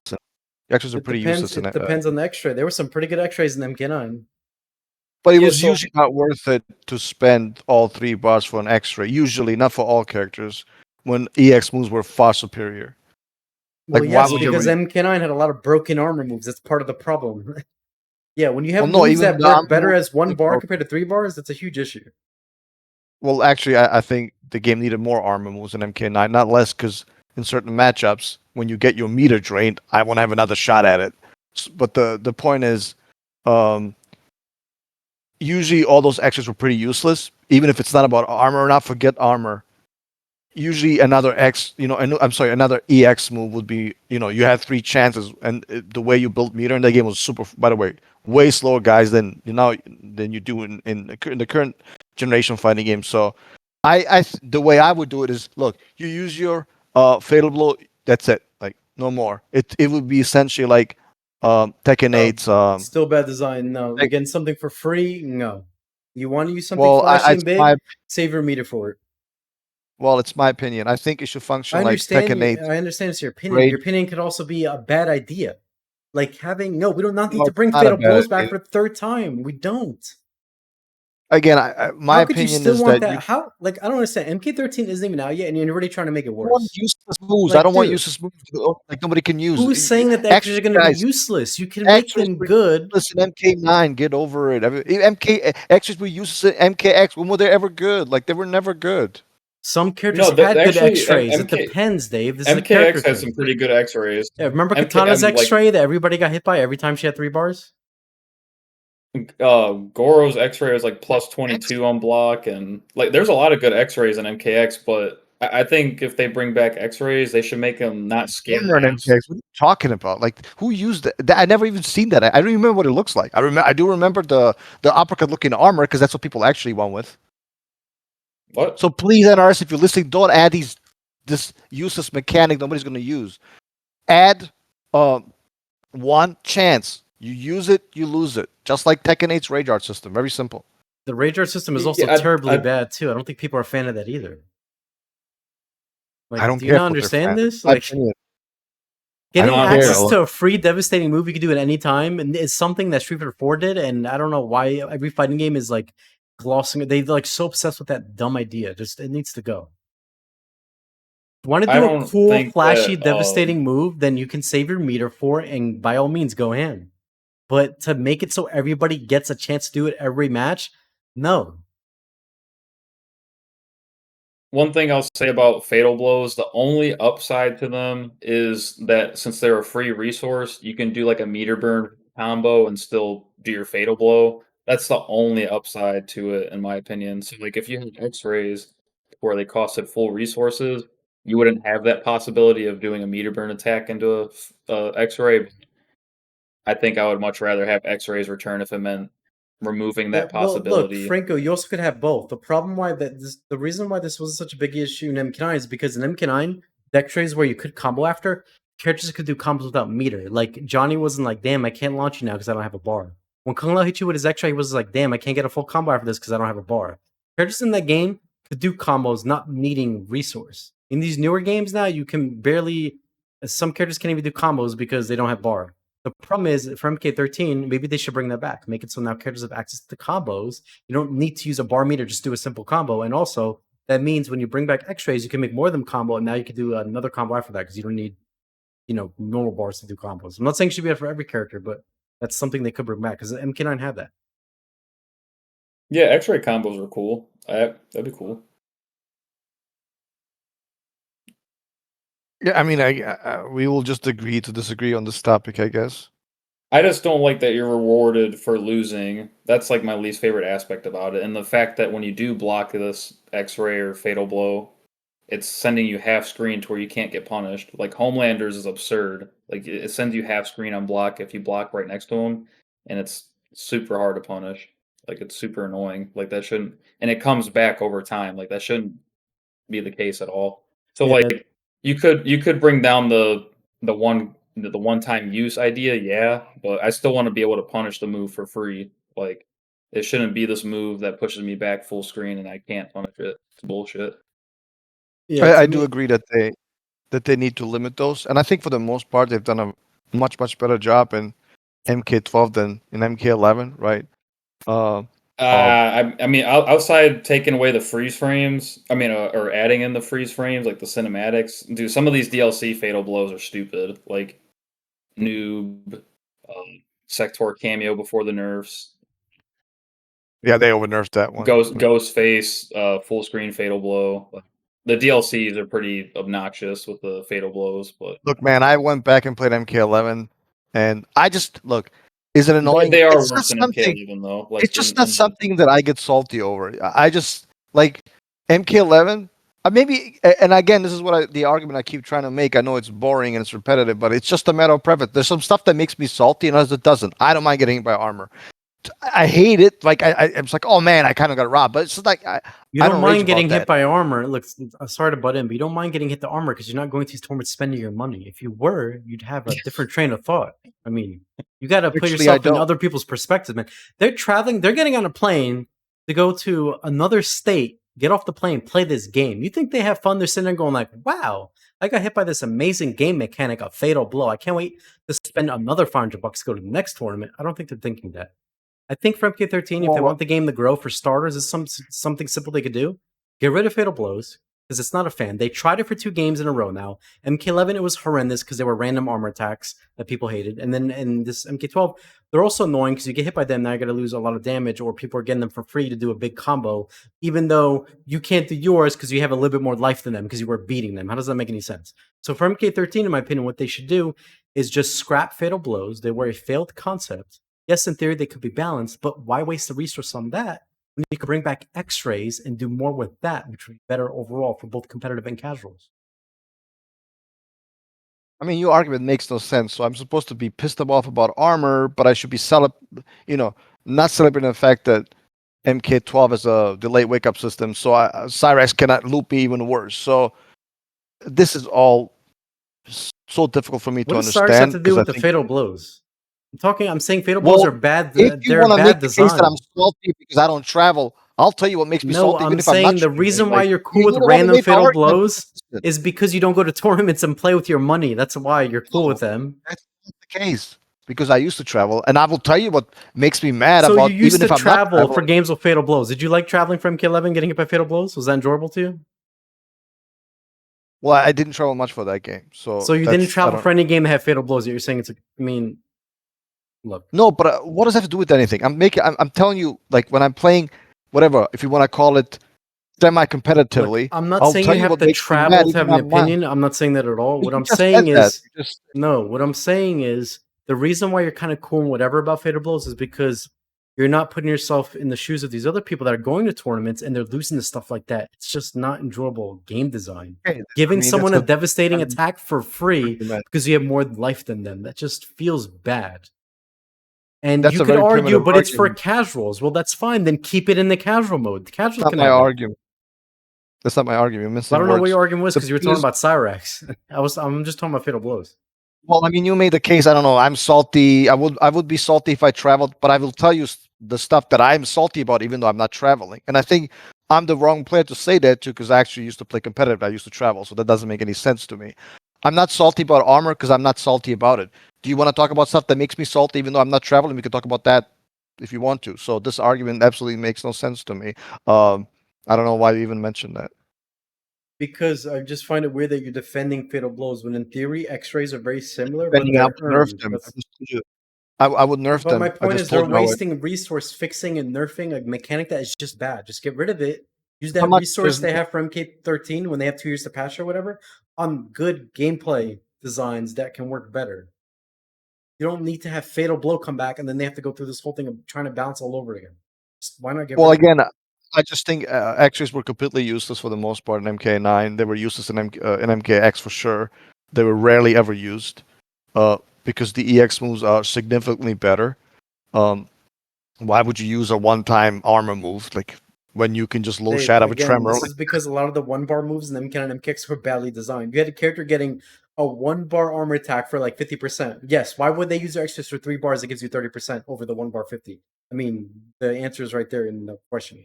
I mean, I'm you want to nerf stuff, that's okay, but I'm against nerfs. How is removing fatal blow a nerf? You're replacing it with a better game mechanic. No, you say you would nerf a lot of the EX moves, so X-rays will become usable. Is that your I argument? mean, if you bring back MK9 and you still have all the 1-bar armor launchers, or it could be pre-patch MKX, I don't think that's fun gameplay. Maybe you guys like playing against Alien or whatever and getting hit by a random half-screen overhead launcher, and that's like hype gameplay. But to me, I think that's terrible design. Well, I think we started off this podcast talking about how people should be able to play the way they want. People want freedom, and one of the freedom is to be able. I want somebody to play however you like, and I think Right, Tom and would agree here's with how it. I would design armor. You need to stop making this a global where most of the characters do armor launchers. If your playstyle is to do armor launchers and play armor, then you need to pick the 2 or 3 archetype armor characters in MK13. No more making everybody have armor. You can play one of the armor characters and have fun with that. Just like we don't need to make every character do 50/50s or every character be a mixed machine. Like you can have characters play differently. You want to play your armor character? Okay, then go play Goro or whoever they will be from MK13, and there you go. Enjoy your playstyle. Well, it depends how the game is, right? I don't necessarily want all armor. At the same time, I don't want no character. It depends how the game is designed. If the game is too offensive, then yeah, I think you should have strong defensive options. And if armor is one of them, so be it. If it's not, then I hope to have something else, either strong zoning, which is never going to happen, or some kind of invincibility, which in NRS games is usually not a thing. So I'm just judging past gameplay and what they have in terms of defense. If they want to implement something else, we can talk about it. In fact, we have Well, already, you want good we already defense have for talked about start. Okay, if you want good defense for starters, we got to get armor out of your head. You want to design good defense, they need to do it the way the defense is ingrained in games, the basic way. For example, you could have good all in anti-airs, my head you because could have that's good what that's movement, you how could they have designed the reversals. game. There's a lot of ways to do defense that is not just coding things in armor and then doing them randomly.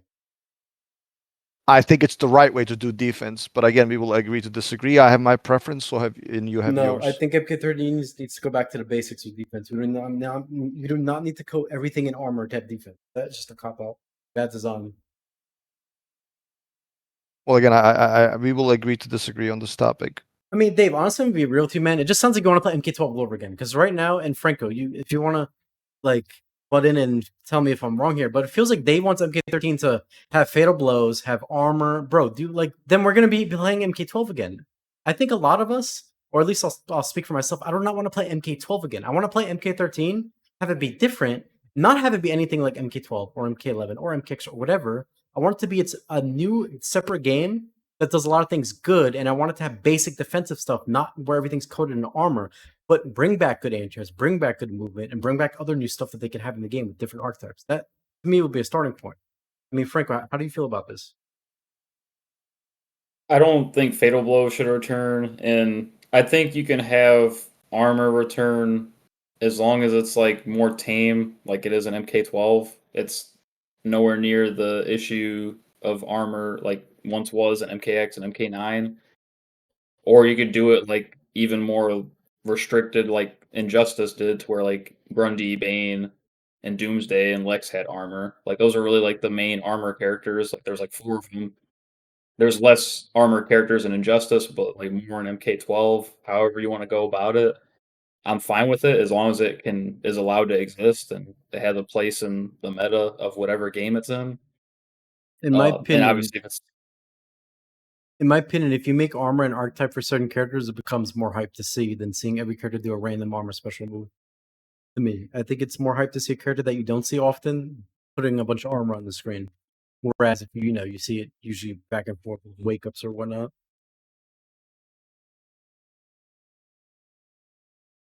So you want armor to be highly limited, yet you want everybody to have strong No, anti-airs, everybody depends to what have the strong character. movement. Dave, there could be characters as armor normals for all I care, or like 10 different armor moves. Just I don't want it to be a global thing in the game. It needs to be tied to a character. And if they do want to have global armor, where like what we have to give every character armor, then what they should do is limit to only being, instead of invincibility for wake ups or invincibility for anti-airs, just have armor on anti-airs or wake ups strictly for that, and that's it. Look, man, I will agree with you to this extent. I will play any fighting game. Obviously, I'm older now and I can play every fighting game, but I say this, in the realm of possibility. As long as I'm allowed to play the way I like, whether that includes armor or playing like a strong zoning game or playing like a strong defensive game, I will enjoy the game. The reason I didn't like MK11 was because I feel like zoning was very weak. Um, Defense was Which is definitely not there, true and because zoning was pretty good in MK11. You're the only one that well, was saying not the game. zoning was kind of the cheeks in 11, man. we Are all you know sure that about except that? for you. Because everybody was complaining about zoning during MK11.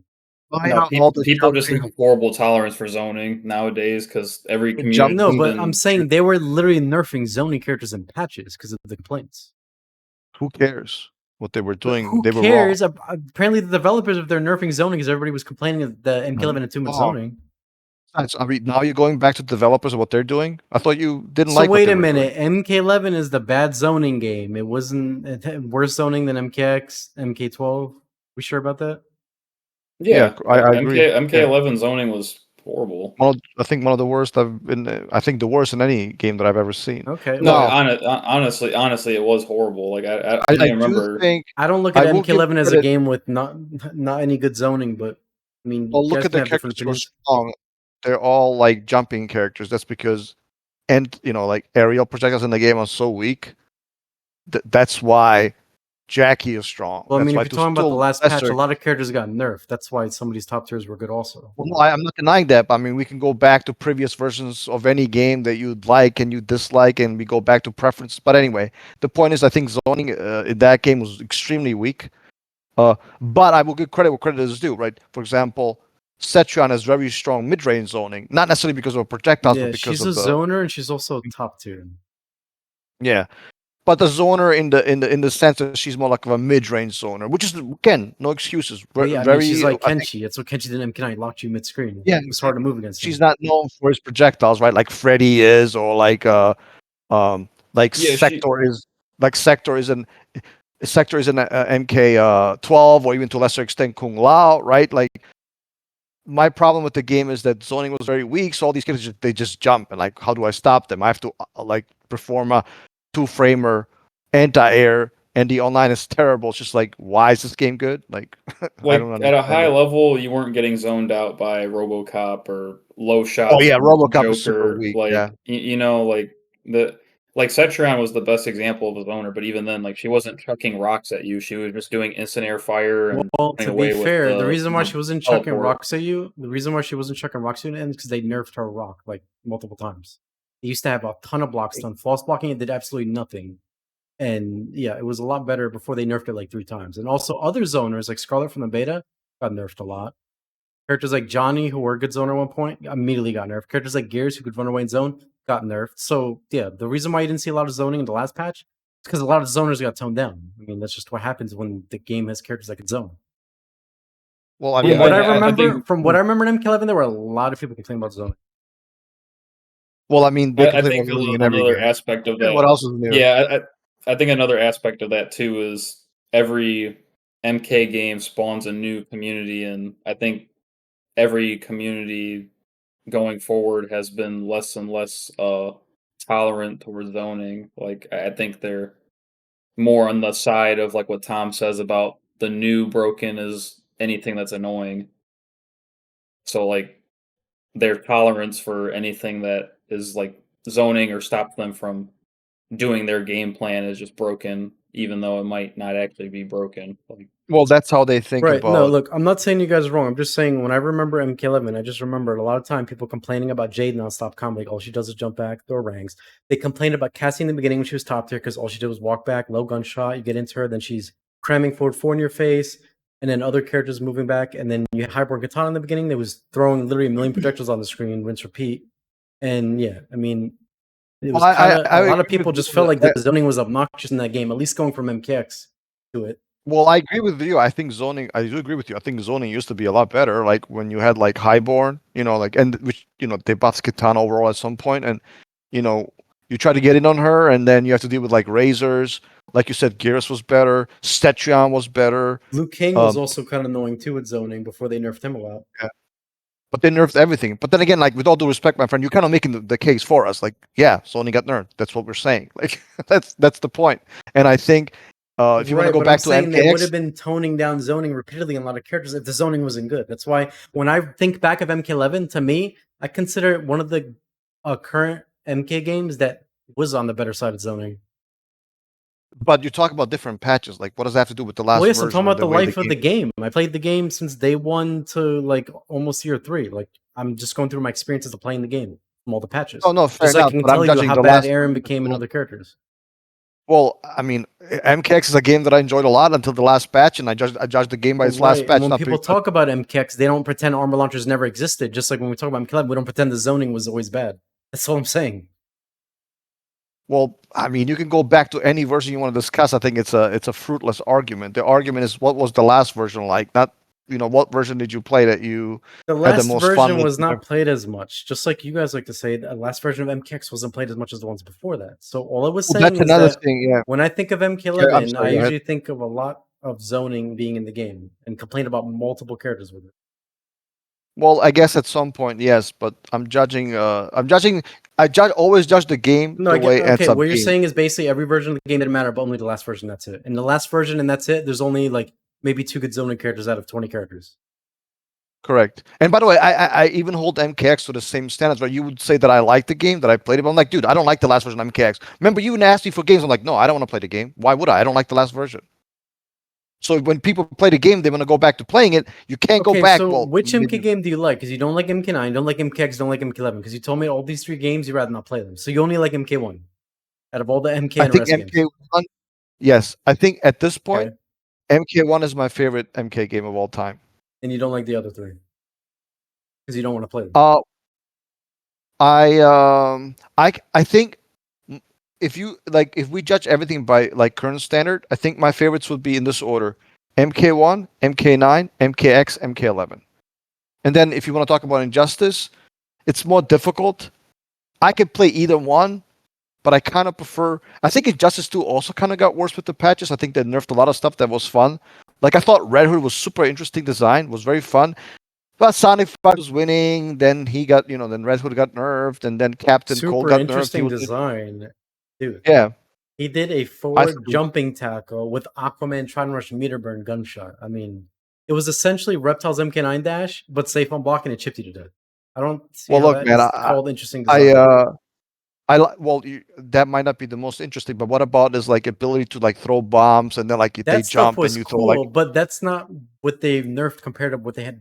The main thing they nerfed about Red Hood was his jumping charge and gunshot. That's where most of the nerfs went to. Well, So I'm I sorry, understand that. I only played Justice for the first like 6 months. So when you say Red Yeah. Hood's interesting design, I just can't help but think back at those moments when every Red Hood in ranked was just doing that repeatedly, and it was so hard to stop for no reason. It was like the most brain dead thing.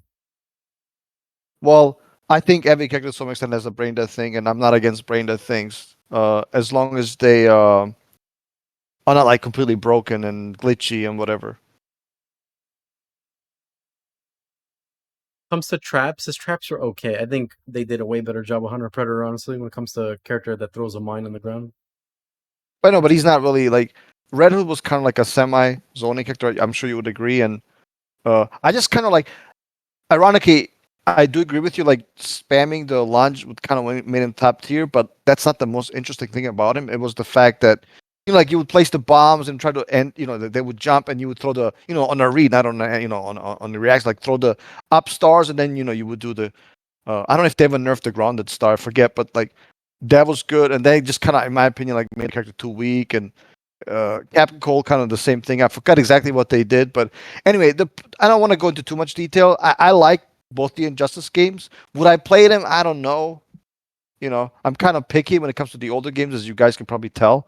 But yeah, that would be. I'm keeping. I know people will disagree, but You asked me the question. I kept it honest with my list, so and I stand by it. Well, that's fair. I only said that because you're right. I did ask you to play MKX a while ago, and you said you refused to, which was kind of surprising to me because you tend to talk positively about the game until I guess I'd say the last year or so. Yeah, I didn't like. Again, I didn't like the last patch. I think the game needed more armor, Yeah, but not during less. MK11, you weren't saying this. During MK11, you were loving MKX and saying the game's way better this and that. It just seems to be like as the past year or two, all of a sudden now you don't like MKX, you don't want to play because the last patch sucks, which is fair. I mean, Because people's opinions can change, right? Not I don't everybody's think held to the mine have same. changed. I don't think mine have changed much. I think it has something to do with what you said, and you kind of made me realize it's just like Mortal Kombat 1 is a better MKX because it has better footsies, has better anti-airs, has better zoning, has better defense, right?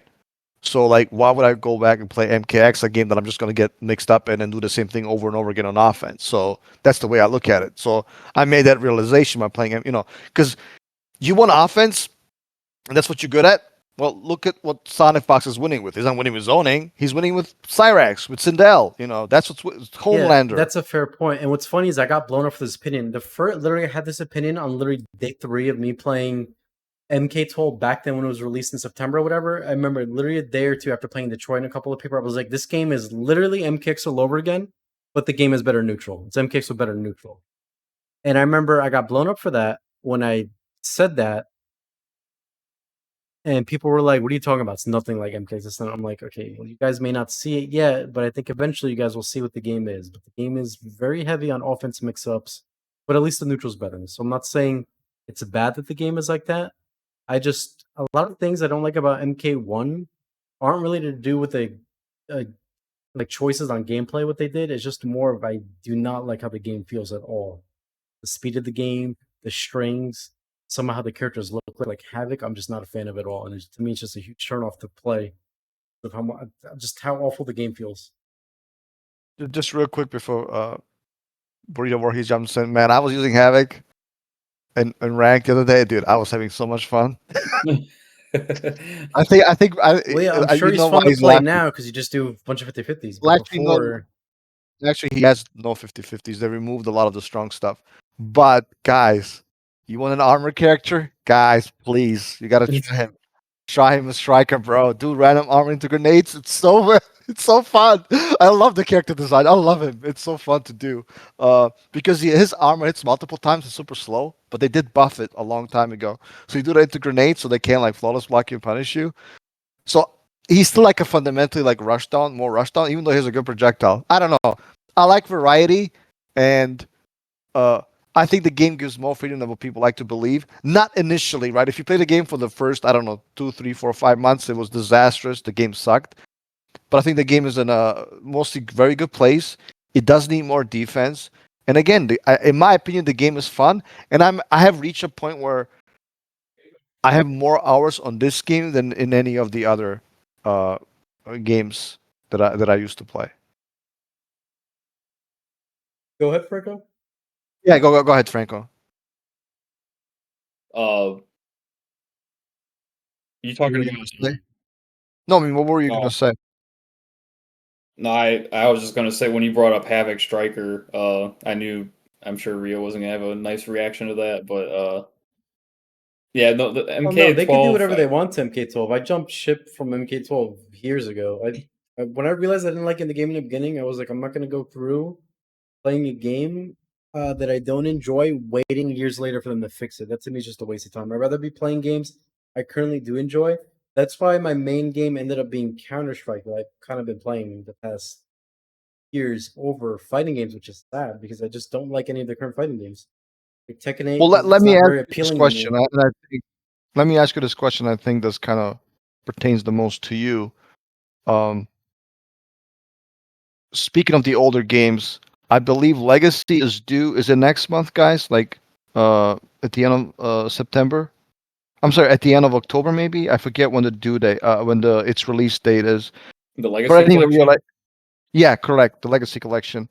I'm wondering, like, is Rio excited because since he likes the older games, and to what extent will he stream or play those games? Obviously, not like traveling, but like whatever, semi-competitively. Considering they're not going to have a ranked for it, I don't see how I would be hyped for it. But who am I going to play in it?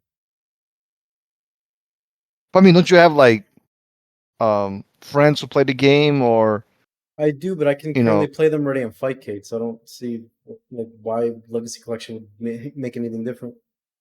But I mean, even if rank existed, which obviously it should, no questions asked. Like, dude, you're still gonna body most people. Like, I think you might as well at that point just bodying people. It's about I'm not looking forward to playing a game that doesn't have a rank system because what I'm gonna do is play one game and then log off because I don't have fun beating someone who's learning the game. That to me is not enjoyable. What they should have done was I think they should delay it for a longer time and actually fix the game. So it's kind of getting annoying now. We're getting into this pattern, whether it be NRS or the company making this game. It's not enjoyable now to play a fighting game for it to be released in such a terrible state, and then they expect you to stay around for years and then be like, yeah, look, we fixed the game now, even though you didn't like the first freaking go. If you go to a restaurant and the food there is not good, are you going to come back a second time? No, you're not. You're going to go somewhere else. I've been playing other games. How it is. Yeah, I mean, I don't blame you. But Yeah, by for all me, means, if you first guys have, impressions are a huge deal. yeah, if you guys want to spend years playing a game you don't enjoy until they finally make it good and enjoyable, then I'm not saying you shouldn't do that. You guys can have fun, enjoy the game. I guess I'm thinking back of some of the older games that had really crappy online or no ranked at all, and I still had fun with them because I could, if you will, rotate between the 5 or 6 very strong friends that I could play, I don't know, for like an hour or two, and I had fun with them, like, because I don't think MKX had ranked either, did it, right? Even if you do get it, But Dave, we can't play each other because there's no crossplay. I'm not getting it for console, I'm getting it for PC.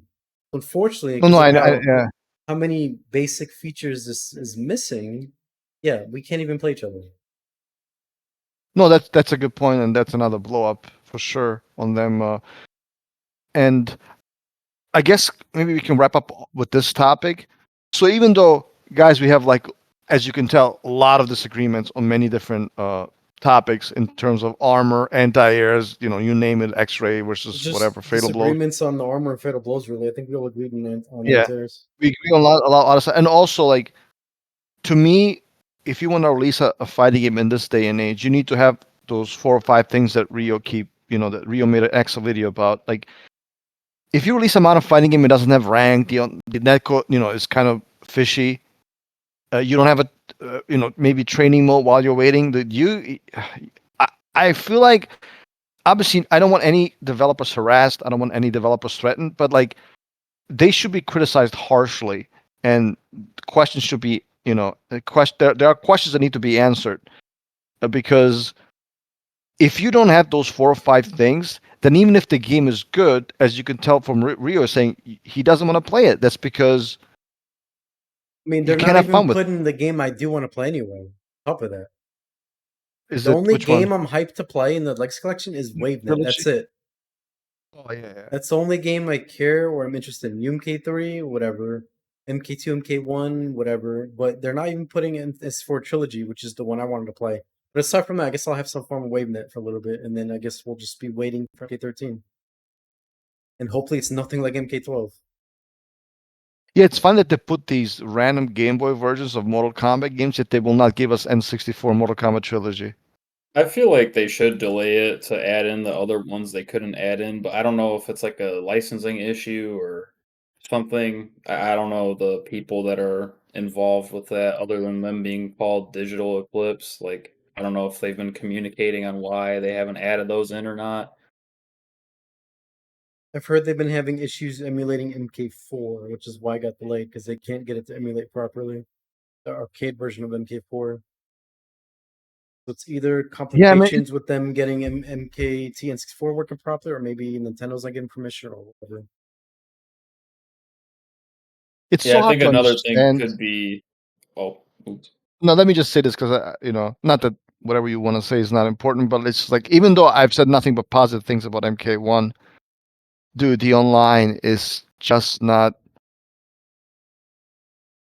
It's not up to standards with what a company like Warner Brothers, considering their resources, what the online actually should be like.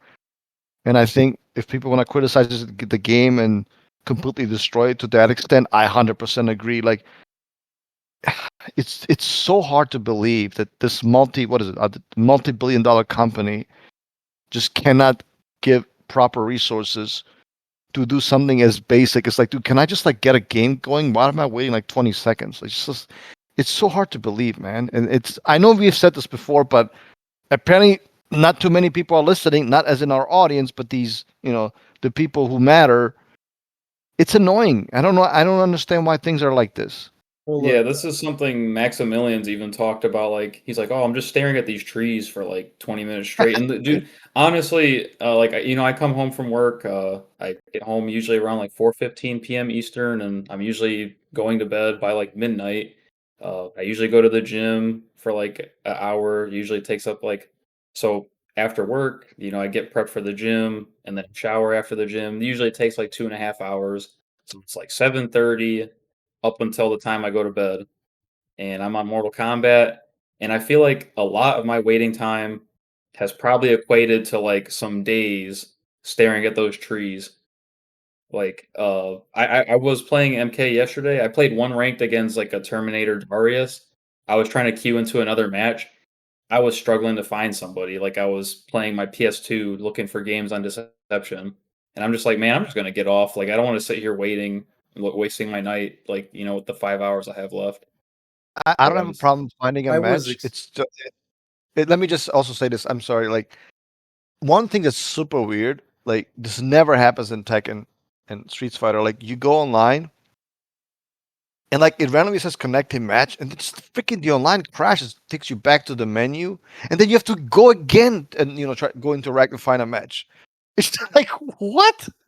Why is this even a thing? How is this a thing like 2 years later? It's so weird, man. extremely shocked that the game didn't have training while searching, because I remember on my stream content I complained about this. It's so boring to play Kombat League, and there's nothing to do between finding opponents, and half of the time are wasted declining people over 150 ms on Wi-Fi. Like, thank you, game. No, I would not like to play opponent number 20 that has a Wi-Fi connection with 180 ping. I'm not interested. Back to staring at the screen.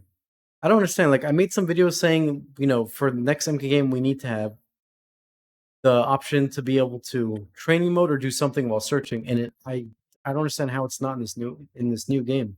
Because even back then, games had that already. Like Street Fighter 5 had it, Tekken 7 had it. Like, and now we're on like the next generation of fighting games, and it's still not an MK. How? Will MK13 have this? It needs to, because at this point, the quality being so bad, and to say what you guys are saying earlier, like how is it like this? What's happening? Because Warner Bros. Isn't pressured. They know that they can rush the developers to make a quick MK game, and this isn't the developers' fault because they're not given as much resource and time as they need to make a better game. Because Warner Bros. Knows that if they rush a MK game out, it's gonna sell millions no matter what. That's the problem. So, in my opinion, if you guys want to see things change for the better, I guess you just need to stop buying the games and stop supporting them, stop playing them. And then maybe over time, I'm not saying I want MK13 to tank whatever the next game is, but if it comes out bad like this, they need to not make a million off it anymore. It needs to just stop. And then they need to be like, holy hell, we need to go back to drawing board and make a good product now and release it. Because MK1, in my opinion, was a huge disaster. One of the worst games I've ever played in the first few months. I had a better time in Injustice 2, and I hated that game. That should tell you all you need to know. Well, I think they have taken a hit sales wise, right? They It still still, sold the millions, though. That's not no, enough. that's true. I For mean, the quality of the yeah, game in I the beginning, it sold millions for no reason. no, I understand that, but if you look at like MK11 sales, what was it, like 15, 16 million? I think the Right, but most, my not point I is think, MK1 was selling better in the beginning than all of them for no reason, just because it was MK. The game literally came out so yeah. bad, and it was still selling more for the first couple months. And to me, it's like Well, like, shocking.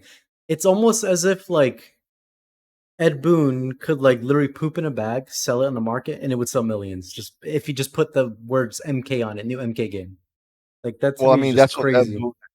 That's what Ed Boon has been known for, right? He's not the gameplay guy, or he's not, Yeah, but back the then community. when MK games weren't about gameplay like deception and stuff, at the very least they had some good music, some conquest, some fun modes like chess, all this stuff. You had the lore and all that stuff. In these new games, you don't get the good gameplay and all these issues and bugs. And then on top of that, no chess combat, no puzzle combat, no conquest. It's like, what even is this? Seriously. So it's a game with barely any casual stuff in it for casuals. But then the competitive game also Well, sucks. Feels like I'm playing a slow motion game with horrible netcode and basic features missing, like not being able to training mode while search. I mean, who is this game even for? I want to know, who was MK1 designed for? well, MK11 again sold 50 to 60 million. I forget the exact two digits, but it sold in that realm. And then Right, you but have, Dave, I'm not talking about selling. I don't care about the sales. I'm saying this game should have I not know, but sold at all, so that Warner well, that's Bros. not gonna happen. The point that I'm trying to make is they did get hurt financially to some extent. To what we obviously don't know. We're not in Dude, those didn't they make meetings. almost 7 million with this game? That to me is like insane that this game even I sold don't that much. know if it's I don't know if it's up to I think it's six something, right? Maybe 6.5 ish, which I know is a lot, right? I But mean the point, that's just how well MK, it's like as a brand sells, like there's just so much goodwill and trust into the how Yeah, awesome. it's like exactly. If they It's make a just Batman movie, historically you're gonna that watch popular. because it's Batman, right? If they make a Superman movie, you're gonna watch because it's Superman. Like some stuff goes, transcends everything. Even if the game is crap, like or even if the movie is crap, people will watch because of the power of its name, right? And I think MK has had that for a very long time. The thing that I believe is this: I think Legacy is kind of like a traditional girlfriend or boyfriend. It's will probably be not that good because it's essentially there to stall time for. Seems like it's injustice, but who knows? That they're just kind of like stalling time to release the next project while keeping people somewhat happy with the Legacy collection. And this looks like a lot of people will not be happy. Yeah, no, I see what you're saying, but I mean, look, I don't even want to trash on MK1 because I know you like it a lot, Dave, and other people like it. I'm not trying to rain on anyone's parade. I think it's good that you guys have a game that you enjoy. I think you should be able to say whatever you want, even if you don't like it. Because Say there's it. no Like, reason for me to trash on a game. Like, okay, I don't like MK1, but I don't even care enough about the game to want to trash it. Like, I literally don't even care to make a video on saying why I don't like the game or this and that, because that's how relevant the game is to me. To me, like, when you don't like something, kind of weird to constantly be talking about it or playing it or whatever. Usually people move on and do things with their free time that they enjoy playing. Like me, instead of me trashing MK1, I'd rather be playing Counter-Strike or whatever and getting better at that game. But anyway, my point is, I just hope MK1, the good thing that can come out of this game, is teaching either Warner Bros. Or NRS that for the next game, they learn what works, what doesn't, and hopefully they can start off a lot better from MK13. And, just learn from a lot of mistakes of this game, not just with, the sales and this and that, but also the pure and core gameplay about it as well. well, I guess I will say my final thought, and you guys can follow up, and I guess we can wrap it up here. I do think something has been learned, in terms of not those controversial topics that we discuss for like 80% of the or even higher of the podcast, but something about the net code, something about the Look, wait. Dave, I don't want to cut you off, but look, before they get to the netcode, and the netcode has to be good, but the game has to be good first, man. I don't care if MK1 were to have the best netcode out right now by far, 10 times better than Tekken 8, Street Fighter 6 combined, I still wouldn't care because the gameplay just feels so horrible to play. So you need to have both. But you need to first start with a good gameplay, then you need to make sure you have a really good netcode. Because if you don't have one or the well the other, problem then is, the game is going to fail. I agree, but the problem is what you consider good gameplay, I may not, and whatever I consider good gameplay, you may not. I think Well, that's why there's we have to definitely talk some and discuss it. Like, I'm waiting for you. Like, I'm not saying you're not allowed to like Fatal Blows or that they shouldn't come back because I don't like them and you like them, or your opinion's back because you like that. When I have a discussion with you, I want to know, like, I want you to convince me, why are Fatal Blows really good? Why are they there's hyped? no Why do such people thing need as to enjoy convincing. them? I want you to There's like, but I'm not saying you have to convince me, but I want you to have good arguments that'll make me think you'd be like, you know what, Dave? That's a good ass idea. You know what, Fatal? Yes, I want to see Fatal Blows back from MK13 because they're amazing. Because you just said that. I feel like a lot of times these discussions don't happen because they kind of go into the, oh, well, you don't know what you're talking about because, this is bad or what armor you're needs to talking about. be. I never said that. I literally, if I don't, I mean, how many times do I have to say it? In the many, many times that I've been playing fighting games, talking to you, and one of my Right. But closest look, I just FGC want to friends. say this, and then I'll let you talk. I just don't want the argument to devolve into Fatal Blow should return because I like them. Yeah. And, like, I don't want it to because that just tells me nothing, dude. Okay, you like Fatal Blows, but why do you like them? You're not telling me why. Why are they good? Why do I you like explained them? my stance earlier. I think X-rays are useless in the older games, and I think there's plenty of evidence to support that. I think Right, but what about the X-rays that were good in MK9 and MKX, like in MK9? What about Sub-Zero's X-ray? What well, I about guess Kung if you Lao's want to add more X-ray? What of about those, Shiva's X-ray, and so on? Did they not but count? Were they I not? guess well, it's a very small minority, and I guess if you want to add more of those, I would be supportive. But in usual, I mean, it's simple like arithmetic. Like even if you have one good move, why would you waste your bar, like quote unquote 3 bars on that when you can have, you know, two very solid EX, moves and you get 3 chances to use them. Like it just has to do with basic math. Like it's not that complicated. So why would I use an X-ray unless there's a really strong justifiable reasons? And for most characters, this is just a fact. In MKX and MK9, they were useless. So why would I want useless moves? I don't. Now, is the answer Fatal Blow? You just spam it? No. That's why I said one use per whatever, how it works. One use per match. I think that would be fair. In my opinion, if they bring back X-rays, it needs to be the most powerful move your character can do to make it show why it's worth 3 bars. That's how you balance it. Like when you look at Sub-Zero and MK9, when he has X-ray, all of a sudden you're like, oh shit, he has X-ray. I gotta be careful now. Things like that. And I'm not saying every X-ray should be a YOLO full screen move that's safe on block. Obviously, it shouldn't. It should depend on character. But I mean, look at even Sindel had a good X-ray in MK9. Hers was for 50-50s. My point is they can find a way to make every character's X-ray good in a different way. And even on top of this, some characters in MK9 had good X-rays like Kenchi's. It's just you never saw them because there was no reason for him to do a good X-ray when he had this ridiculously amazing 1-bar EX move. That was also a problem. You do not need 1-bar move attack being a combo launcher plus unblock, super armor, and having more range and like it does 10 different things for 1-bar meter, but yet the X-ray only does 2. How does this make any sense? Shouldn't it be the other way around? Like, shouldn't the X-ray be the thing that's having like 5 different powerful effects instead of the 1-bar move? But even then, right? Because when you use like it has to be so strong because you keep in mind, right? Because you also have breaker, and you may have like other gameplay aspects, maybe not an MK9 like related to it, whatever those might be. So it's just not worth it. Again, it has to do with basic numbers. Like, why would I use this when I can spend less resources and maybe that move is less powerful, but I get 3 chances added? It's just not a good mechanic. It just isn't. Just based on basics, just basic math, right? Now, can you make him really strong for some characters and they're usable? Of course. But you would have to do for the whole cast, and that would kind of maybe ruin the experience and make the game more universal. That's all I'm saying. No, I don't think it would make it universal because again, it depends what character. Like some characters use their X-rays for mix-up, some characters use damage, some characters use it to control neutral, some characters use it to get in or enforce something. And I think with X-ray you can go a lot of diverse routes to make them good.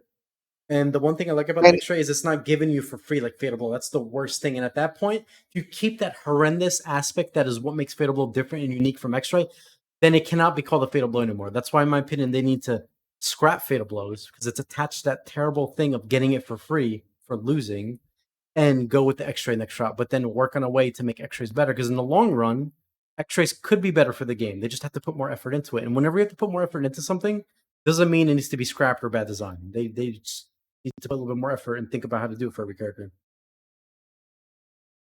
well, I guess one final thought is that I don't see fighting games. 2 honest gentlemen are duking it out in an honest match. I don't see fighting games like that. I like some volatility, right? Are you sure you Obviously, don't see that? Because the way you talk about these new games, it sure sounds like it. And you're like, everything's so balanced, not broken like the old games. So it's fair, it's but yet actually they're not even like that. So volatility doesn't necessarily equal unbalance. So I don't know why you're confusing those two. It's obviously more when I watch right now when I play, and that's the understandable. reason why I But brought again, up balance is because you brought up fairness. So that's what I thought you meant. no, I understand that, but you can have volatility and still have balance. That's not the problem here. Right. You can also have But games that are broken, like you say, and also be in a way fun. that's fun has nothing to do with anything that I've just mentioned. And that, you know what you're gonna say, but you couldn't say it. You can't have games that are broken and balanced, like by definition, right? Actually, you can. You The- just have to make characters play very similar. Well, that's I think more of what the modern fighting games have tried to do, and I think they have largely succeeded. Are people having fun? You guys decide what's fun to you and what's not. That's not my judgment. People can play whatever they like, even if my perspective of your game is very, very poor. Okay, You so you decide. yeah, well, let's do this so this doesn't drag on too long. Let's do 3 things you guys want to see come back for MK13.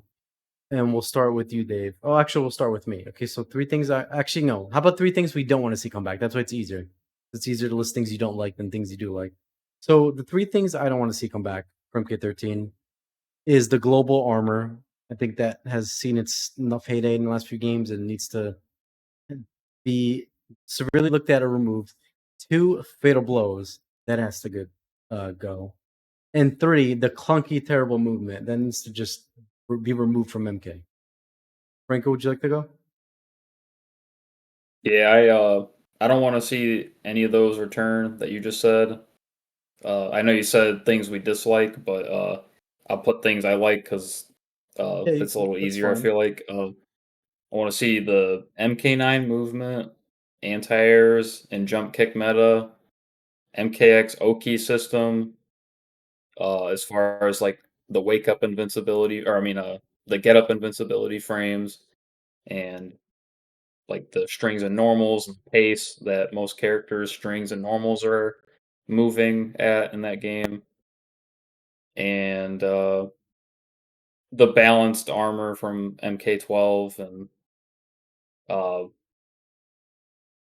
Garrus. Those would be the things I'd like to see return. What about you, Dave? What are 3 things you don't want to see return from MK13 or things you want to see return? Nothing 11 I want to see return ever. What I would like to see return: armor, strong movement, and run. Wait, you said you want to see anything from MK11 to return MK13? Correct. Okay, so that means delay wake up has to go. Fatal blows have to go. I guess false block Well, has to go. I can be more specific. Breakaways. I don't want those to Oh, return that's a good ever. I topic hate. because we mentioned breakers. I do not want to see breakers or any kind of breaker return. I don't care if it's breakaway, breaker, flip out from injustice. We Oh, can. you That don't like doesn't need to be. breakers? No, You don't I'm like not a fan of breakers? it. Ooh, I'd ooh, rather. I do not ooh, like. ooh.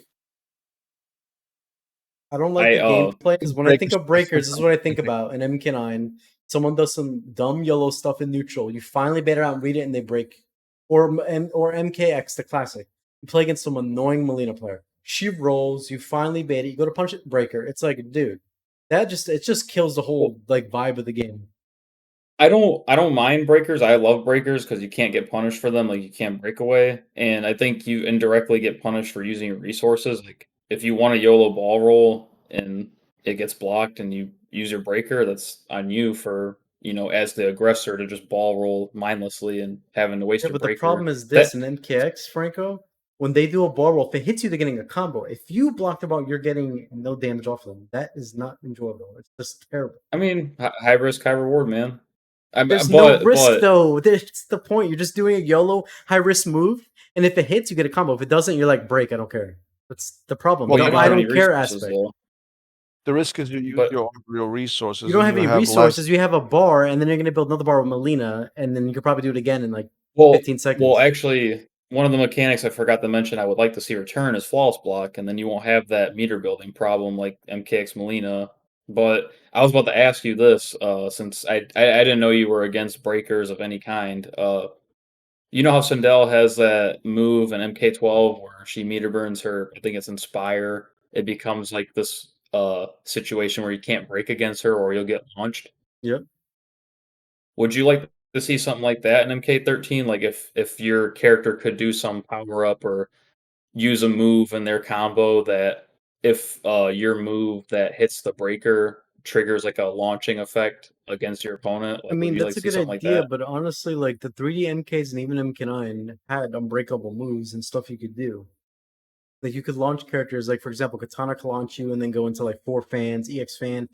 You'd lose like 30% unbreakable, like that.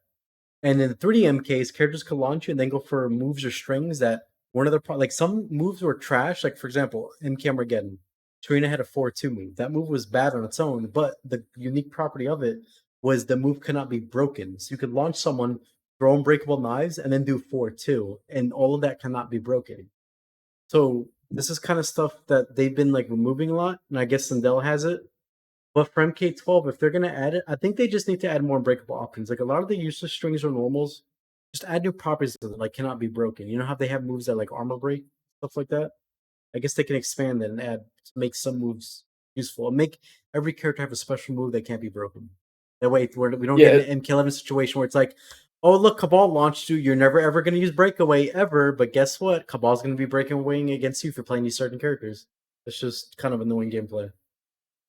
yeah, that would be the only way I would take breakers in a sense of being able to be punished. Like I do not want anything like breakaway, like any scenario that allows the defender to punish the aggressor. I'm not for at all, and that's one of the most frustrating things. I do not want to return to playing it What's with funny like an is MK11. the whole breakaway thing in MK11. They actually took that from Injustice.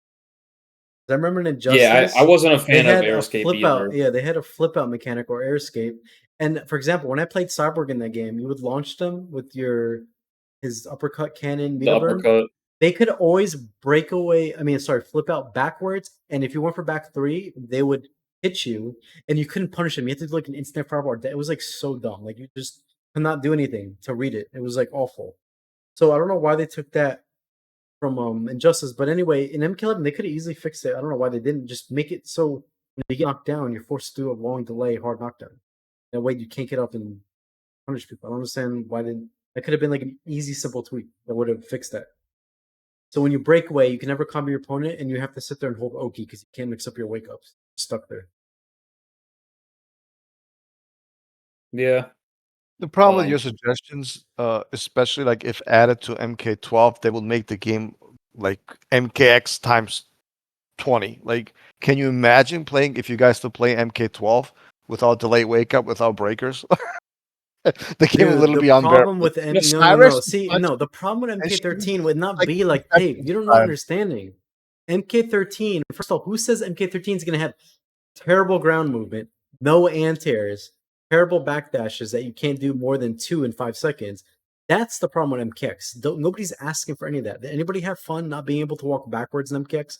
No. Did people have fun not being able to anti half the time in MKX? No. People have fun having mechanics like block breaker that would never use in MKX? No. That's the issue. Just because you fix the wake up system or fix the breaker system or remove it doesn't mean all of a sudden, hey guys, MK13 now it's just like MKX. No, because MKX had a whole host of problems But it that a seems you lot of you want to couldn't agree. see because the armor had you blind. Like some of us were asking for anti-airs and all stuff fixed in the beginning. The reason why you weren't there asking for stuff because you were literally deceived by the armor. The armor made you think the game was perfect and it had no flaws like this. But the stuff was in there since day one.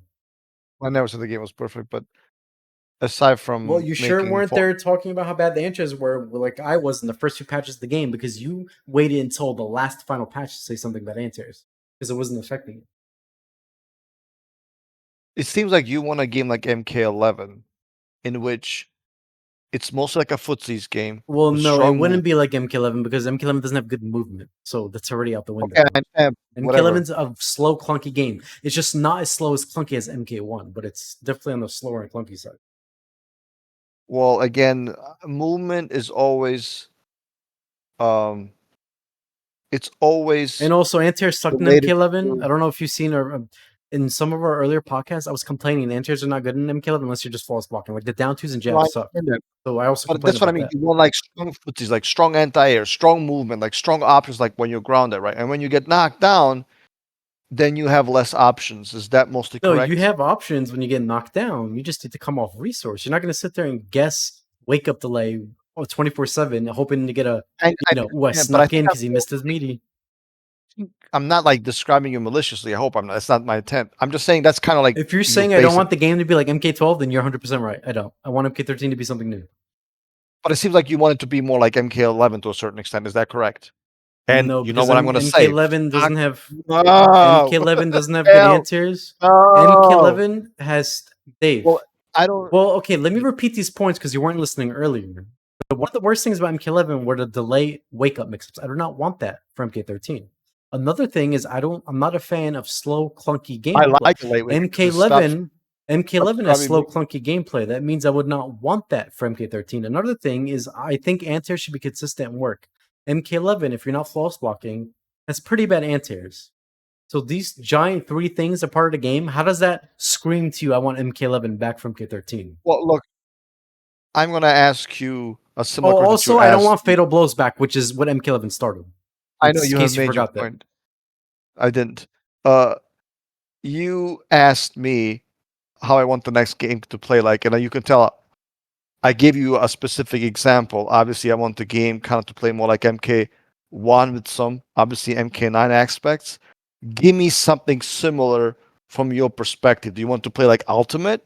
You wanted to play like I don't know MK2. Like give us a perspective. Okay, you want me to Because give it's things easy to that be a, weren't okay? You want yeah, me to because give it's things easy that to be weren't against something. That's what MK11? Tom does. It's easy to be against Okay, something. We well, get it. okay. So all you had to Give us- say was, "Hey, man, can you give me examples of things you want from MK11 to be an MK12?" I could just tell you. I mean, MK13. I could just tell you. It So doesn't have to be what I would necessarily like to from a see game. from Any game you like. what I would like Yeah. to see come back from MK11 to MK13 are things like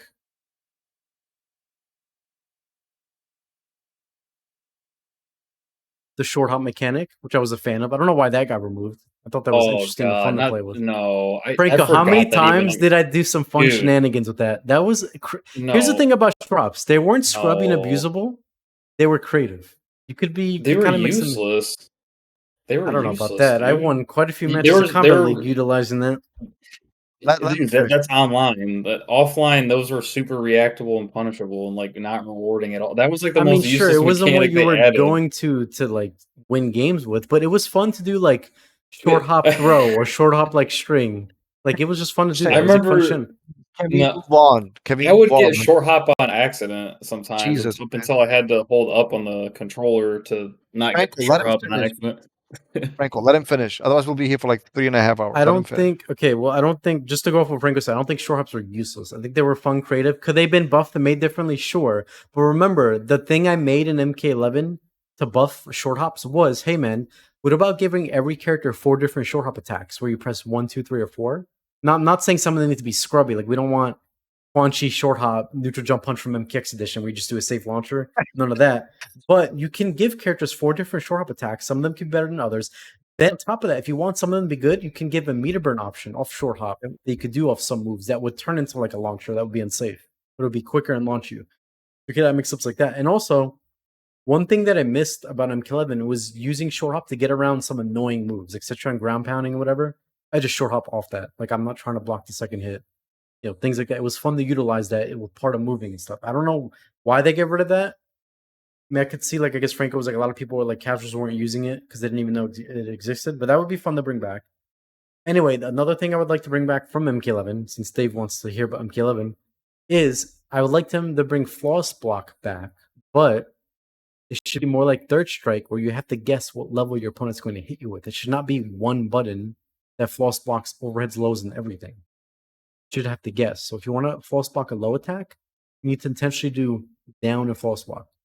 And if you want to false block a punch or like a mid or high attack, it has to be forward and false block. And also they need to do it in a way so there's an animation where if you input it, your character does something after, where instead of just sitting there blocking, like there has to be a way for you to commit to it.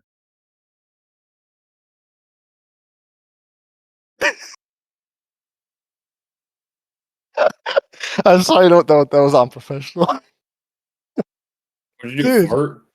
no. Look at the chat. Okay, I apologize. That was not right. That was not right. I can't see the chat unless I'm looking at the Dude, bottom, but He put an flawless block. emoticon of him vomiting. Dude, flawless block. The worst fucking mechanic in MK11. You want that back, dude? This is what I Wait, mean. wait. Preferences. Dave just said flawless block is the worst mechanic ever. Yeah, he's playing MK12, which is the best game that has its form of flawless blocking. the MK11 Guys, version is that's by far worse.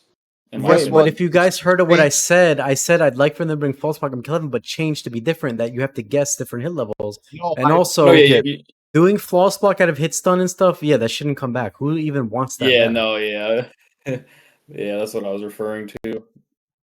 like I find even it if it requires a hypocritical to laugh about bringing back a redesigned false block when Dave is literally playing MK12, which he's saying is the best NRS game, but it has a telling him. reworked false block in it. Like that to me is hilarious. Well, yeah, that's the key word. Reworked. Rework is the key word. If it were like an MK11, I would despise Right. it. Well, okay, let me repeat this, Dave, since you didn't listen to what I said. So what I said was what I would like to see them bring from K12 is bring back the flawless block, but because you missed this entire section when I was talking, I want them to rework it so that when you floss block, you would have to guess the hit level your opponent does. You can't just tap floss block and you block everything. You have to guess. So if they're going for a low, you have to commit to doing a low floss block. You know how in Third Strike, to parry a low, you have to do down, and you have to do down forward, and to parry a higher mid, you have to do forward.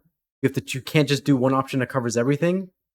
that would be a little too easy, right? You don't want the game to be easier to play. You want it to so there's some kind of skill involved and execution. So if they can bring back false block like that, I don't even like how it works in MK12. Like, isn't it still one button false blocks everything? I don't like that. I think it should be you need to guess. Yeah. It needs to be a little bit better than that. I don't One like. button should not be false blocking lows, overheads, and all that. You need to be able to read what I they're don't going to like- do. But you can still do like a reversal attack afterwards, right? Of course, I'd rather have that than have it be like this. If you false block this move, it's minus 30 because you false blocked it. No, it should be the move's frame data doesn't change, but you have to come off meter if you want to get something off of it. Because this whole like Baraka does up 3. Let me just false block. Oh, now I combo you. I think that's a little too brain dead. After MK11, I'm kind of afraid to have like reversals tied to my floss blocks because it just Great, creates I'm like a turn disgusted stealing by this meta suggestion. and like I will. I Well, will just be Franco, quiet here's how you fix because- that. I'm triggered. I'm triggered. Here's how you fix that. You could just make it so pokes can't be false block. You can have moves that are immune to false blocking if you want people to poke more and you don't have to worry about getting launched. But that's the way people used flawless block in MK11 was the fact that they would do a string, usually like it's -3, -4, whatever. Like Ninja Killer was like the best at this, right? Like, and he would flawless Well, block. And you he know would why launch. that worked, right? Because Ninja Kill didn't have to guess what they were gonna do. You just tap false block if they're going to attack. That was it.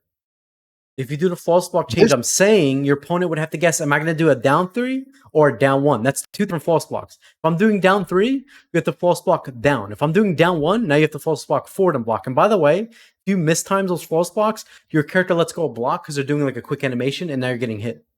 Like I don't see how this is not mechanic hugely kind different. of already exists in Street Fighter 6, right? Especially after they changed it with the. Yeah, well, now what I'm to- saying is, I'm basically saying, hey, bring back the third strike parry mechanic, but instead of there being no animation on whiff, you could have it for MK because I think MK should be big on if you're gonna have a strong defensive move, then there should be a way to punish it. Well, I think Third Strike is one of the most over fighting has ever made, so that's where I stand on this Well, suggestion. I mean that's a fair opinion. I mean, again, I think MK1 is one of the best games. So Yeah, of course. I mean, that's why yeah, again, it's so about preference. that's fair for you to feel that way about Third Strike because I mean your opinions are a little on the I wild am- side. Not really, because again, there are a lot of people who think that the game is overrated, particularly if you're from an earlier generation. You played Super Turbo, in which fireballs were actually useful. You have a different opinion about how 2D games should function, and it's not just me who feels that way. It's many other people. Okay, but it's crazy to me to say that even though Third Strike may not have dominating zoning, that I don't know how you could not find the game very enjoyable to play. It's very fluid, very fast, very expressive with how you play. Well, not expressive to my gameplay style. Right, but when you're playing against someone and you're reading what they're doing, you can do a lot of stuff to someone. When you know what they're going to do and the game actually gives you mechanics to stop them. I mean, again, if you like Third Strike, God bless you. I think again, you have probably the most played old game of all time, and a lot of people love the game. A lot of people learned fighting with that game, and I respect the legacy in that respect. Right? I respect whatever the Evil 37 moment, whatever it was, and I think there's a reason why a lot of people get into fighting is because of that moment. But for me personally, do I think the game is good? No. Yeah, but to be fair, I mean, other people could say you think MK1's good. So, I mean, again, it's like you said, it's Yeah, all of course. opinions. It's just Exactly, weird so- to kind of like scoff down at Third Strike and be like, oh, that's one of the worst games ever, and make it about Well, that. it's But not- then at the but same you time, you don't don't like know. when people say that about your favorite game, Actually, I don't. I said people can criticize. The difference between me and other people is I never get offended. You can trash MK1 all you want. It makes no difference to me, and I don't get triggered. I get triggered by bad suggestions, like you want Third Strike elements. No, I don't. Like I don't want MK13 and have anything to do with a Third Strike. A Third Strike is a game that destroys zoning. It's a game that destroys fireballs. Like I don't want anything to do with it. Like, and if you understand the way I play when I got top 8 Evo, it's not me being salty. It's just me articulating what I've been consistent on for like the past 20 years. I've always thought the game was overrated. It's not like something that that I'm like, oh my god, he just said it to trigger Rio. No, I've been telling you this for 25 years. And I'm sure you have different opinions, and that's why Okay, I but keep you're saying it's all acting about. like the game doesn't have a single fireball you can throw.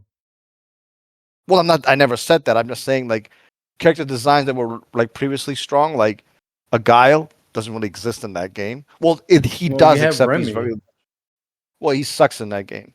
Well, I mean, he Um, doesn't suck because his fireballs suck. He sucks for many other reasons. Like he I has know, but I'm bad footsies, bad fair. combos, low HP, high Well, stun. he could have had those normals, but he doesn't. That I'm judging the way the game is, not the game could have been. So, uh, again, I respect the game's legacy, and a lot of people like it. That's fair enough. And the game at last year's E was good, excellent numbers, so a lot of people like it. But I personally don't like it. That's my opinion. Fair, look, you don't have to like Third Strike. Just it's crazy to me to say it's an overrated game. Like I think it's just overall a fun game. Well, yeah, fun is subjective. Yeah, but like when I think of what you like that's fun, you like being able to not move and stuff. That to me is like crazy.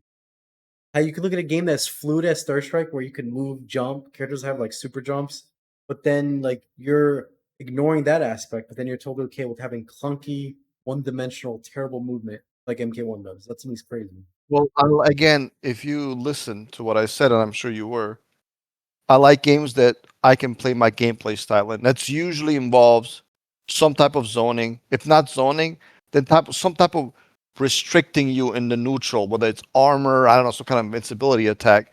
And that game Oh no, there are offers characters nothing. in that game that can restrict you neutral. Don't get it wrong. Like, there's some characters that can No, make you that's play a true. certain That's way. true. I So can do that, but I still I think prefer you've just the. been playing the wrong characters.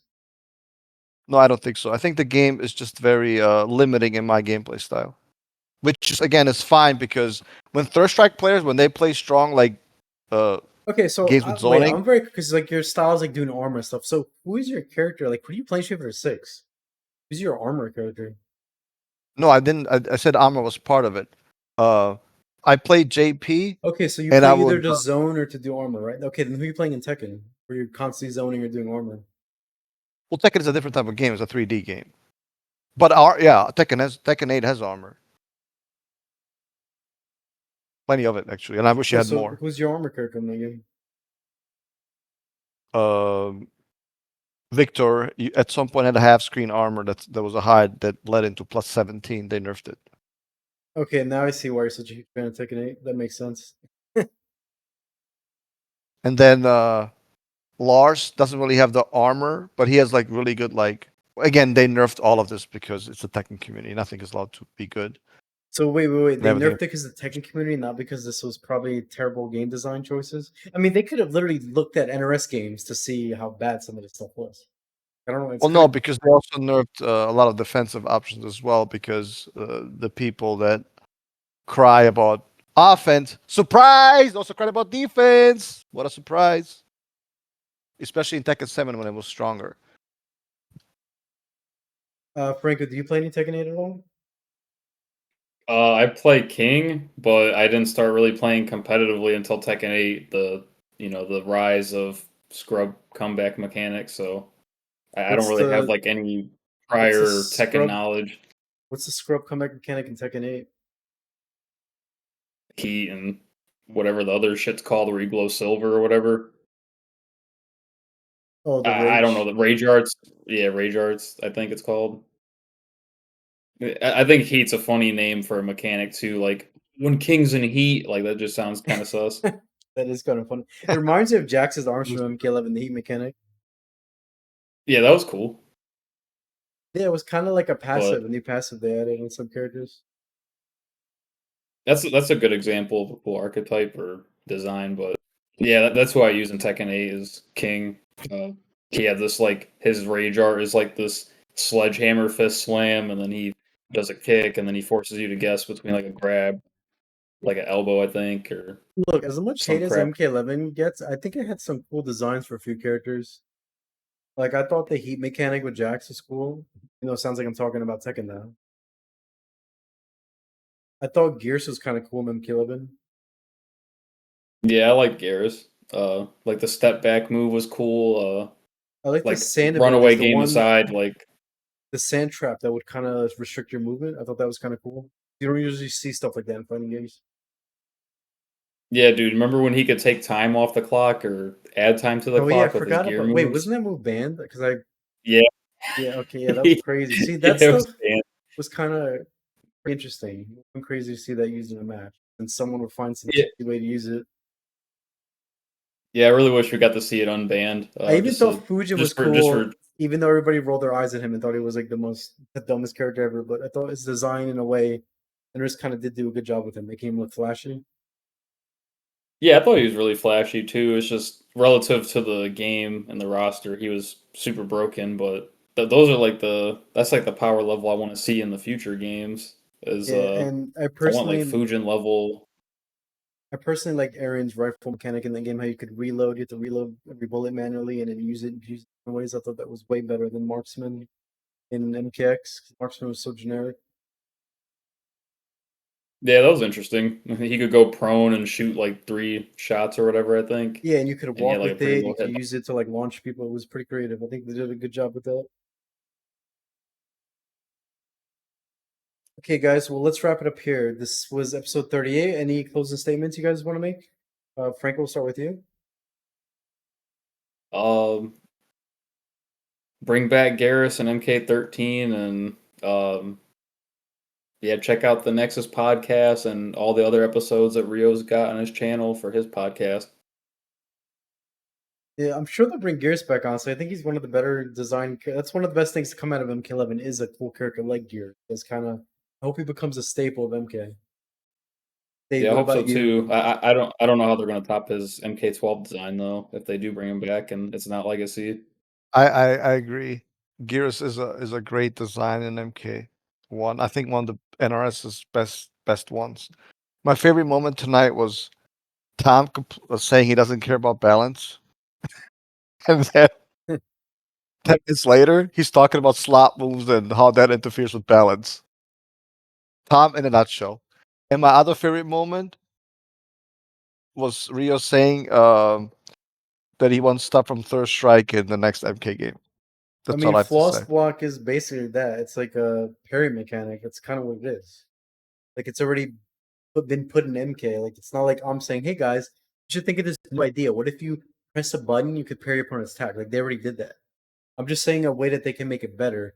That instead of you pressing one button to parry everything, you have to actually read what kind of attacks your opponent's going to do, and then you have to parry accordingly. I think that would take more skill, which would be cool from MK13 if they're going to bring false block back. I hope they do, but I would like to see it more in terms of MK1's But function. MK1's false block is so boring. All you do is press one button, and you can do whatever move they're coming. Like, how's that super Well, I interesting think in depth? I think you can make the case maybe like flawless block back should only. I don't get this obsession with keeping all these games easy to play. Like why not make it harder to play? And if you want false block to be easy, then I guess they can make a casual mode where you just have to press one button and it does everything instead of you having to be like, oh my god, are they gonna do overhead, low, mid? Like I don't know which way to parry. To me, I think they need to Well, I start don't want making to. look, in my opinion, with MK13, they need to start making games harder. MK13 should be a lot harder to play than any of the past few NRS games. Put a lot of Well, I depth think into it, that's put a lot of execution, a lot of hard stuff. I think that's the biggest factor that's underrated about these new games. They're supposed to be this easy stuff. I don't know, random Joe from the street who just smoked a blunt. He can come on come on the on stream and beat everybody. Whatever. It's complete nonsense. I think these games Easy to actually require a lot play more and skill. being the best are two different things. The game could be easy It's to not play about and it being could the still best. be. You're saying that just Uh, because a game is seen as easy to play, that means that wait, you said MK1's easy to play compared to other fighting games. That means that you have to now play to pick up the game tomorrow and win a tournament to prove it. Like no, Dave, you're that's two different things completely. Player skill uh, and ease of playing a game are two different things. We all know Yeah, there are. I what we do mean. think some of these. Oh, Let me just say this: there are many players in this community, not just the NRS community, like the FGC at large, right? They usually say that not necessarily Rio. Just want to preface that, but they usually trash the game that they don't like. They call it easy. MK11, if you guys already know how I feel, I don't think it's easy to play. Like I think Fujin requires skill, Jackie requires skill, uh, uh, uh, uh, Joker requires skill. I think a lot of people unfairly trash these new games because they go online, they get their asses kicked, and then they complain, right? Do you know why you lost? You didn't lose because of armor. You didn't lose because of breakaway. You didn't lose because of you lost because you're worse. You You lost are the because worst player. MK11 Sub-Zero decided to do a random slide and crush and blow you for Well, 40. No, I'm joking. there's, How many times did there's that some, happen in MK11?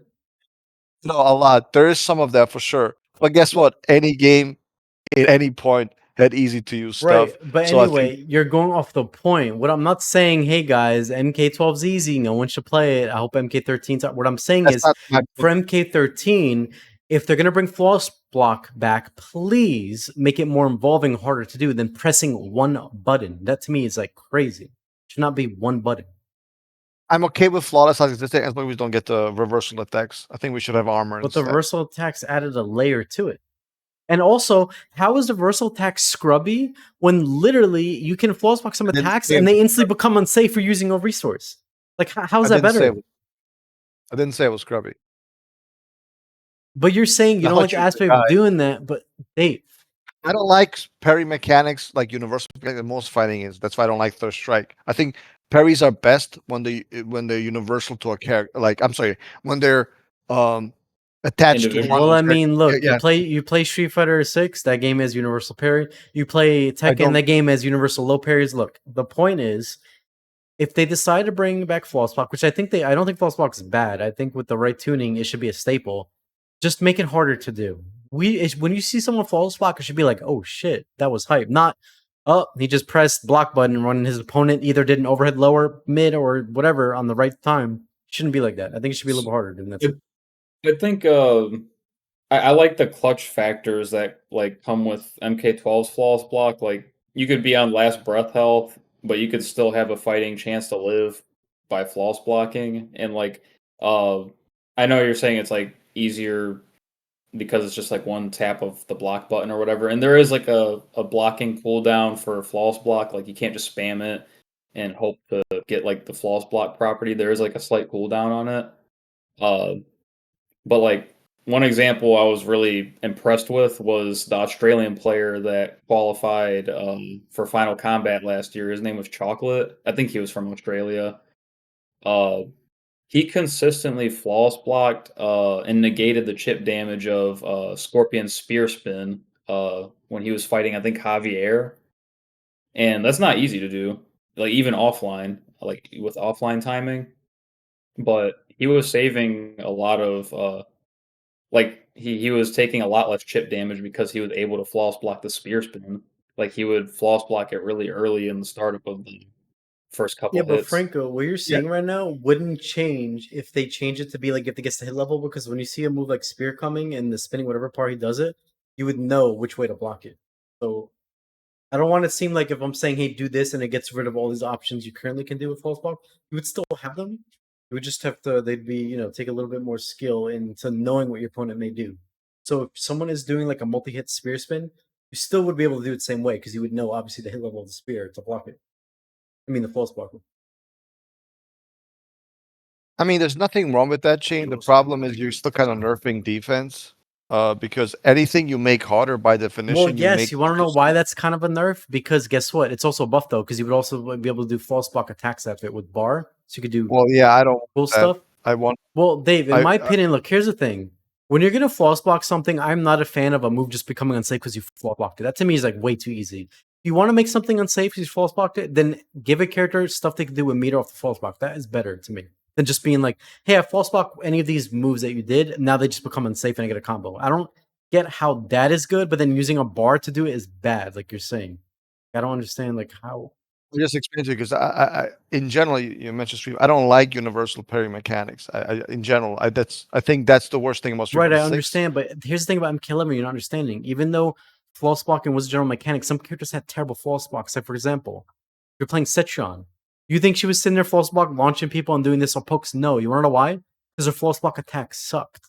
So even if it's a general mechanic, you make the characters that are good at it or bad depending on what false block they're given. So every character have their own unique false block with their frame data, hitboxes, hit levels. Like some characters will have highs, so they can never do on pokes. Other characters will have ones with good range. Other characters will have ones that are better for doing it after an answer or whatever. but you can't. Like, I'm not saying make it so everybody flawless block just move and then they all get a launcher the same. No, because it would be different depending on the character. Again, man, I admit I'm pretty biased and stubborn when it comes to Mortal Kombat 11 mechanics, but in general, I But it's say weird though, because no. NRS already took the mechanic from MK11 and put it in MK12. Like they already did that Well, they part, didn't. and you're somehow okay with that. Well, Like, they it's just that's because they confusing. nerfed the most. They got rid of and they nerfed the most obnoxious part of it, and they replaced it with something better. Right, but the most obnoxious It- part of it was being able to flawless block at a hit stun and being able to, flawless block anything without having to read their hit level. Like if someone does a down 3 or down 1, Point, it yeah, didn't matter. You just the press point, down flawless block. it doesn't matter because the point of flawless block was to like offer defense, right? But the way Okay, people well used then it let had me nothing. say this then. If they do not make flawless block harder to do next game, I don't want to see it. If it's going to be the way it is now, where you just press one button, you can flawless block everything, then in my opinion, they should remove that and think of a new defensive option that takes skill. Because I want to see MK13 not be easy to play. I want it to That's be takes harder to skill play. right now. The way it is, Frank already explained it to you how it takes skill, and I would add one more. Like for example, Havoc doing his armor when you flawless block, it becomes punishable.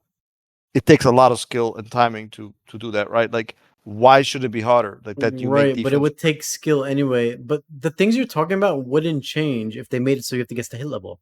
Because everyone's No, gonna it stand would block change. Havocs and do it anyway. Like Not really, because Havoc is also a low armor as well, so you could get hit. So that's the point. he No, has he a wouldn't. low It would make armor the game. now. Yeah, exactly. He has a low scoop armor, so you can get hit, and whatever the case might be. So I think flawless block. There's a case that Rio made, and I think it's worth mentioning. Like the hit level, right? Like in Street Fighter 6, should it be like that? I don't know. Like it would require testing, right?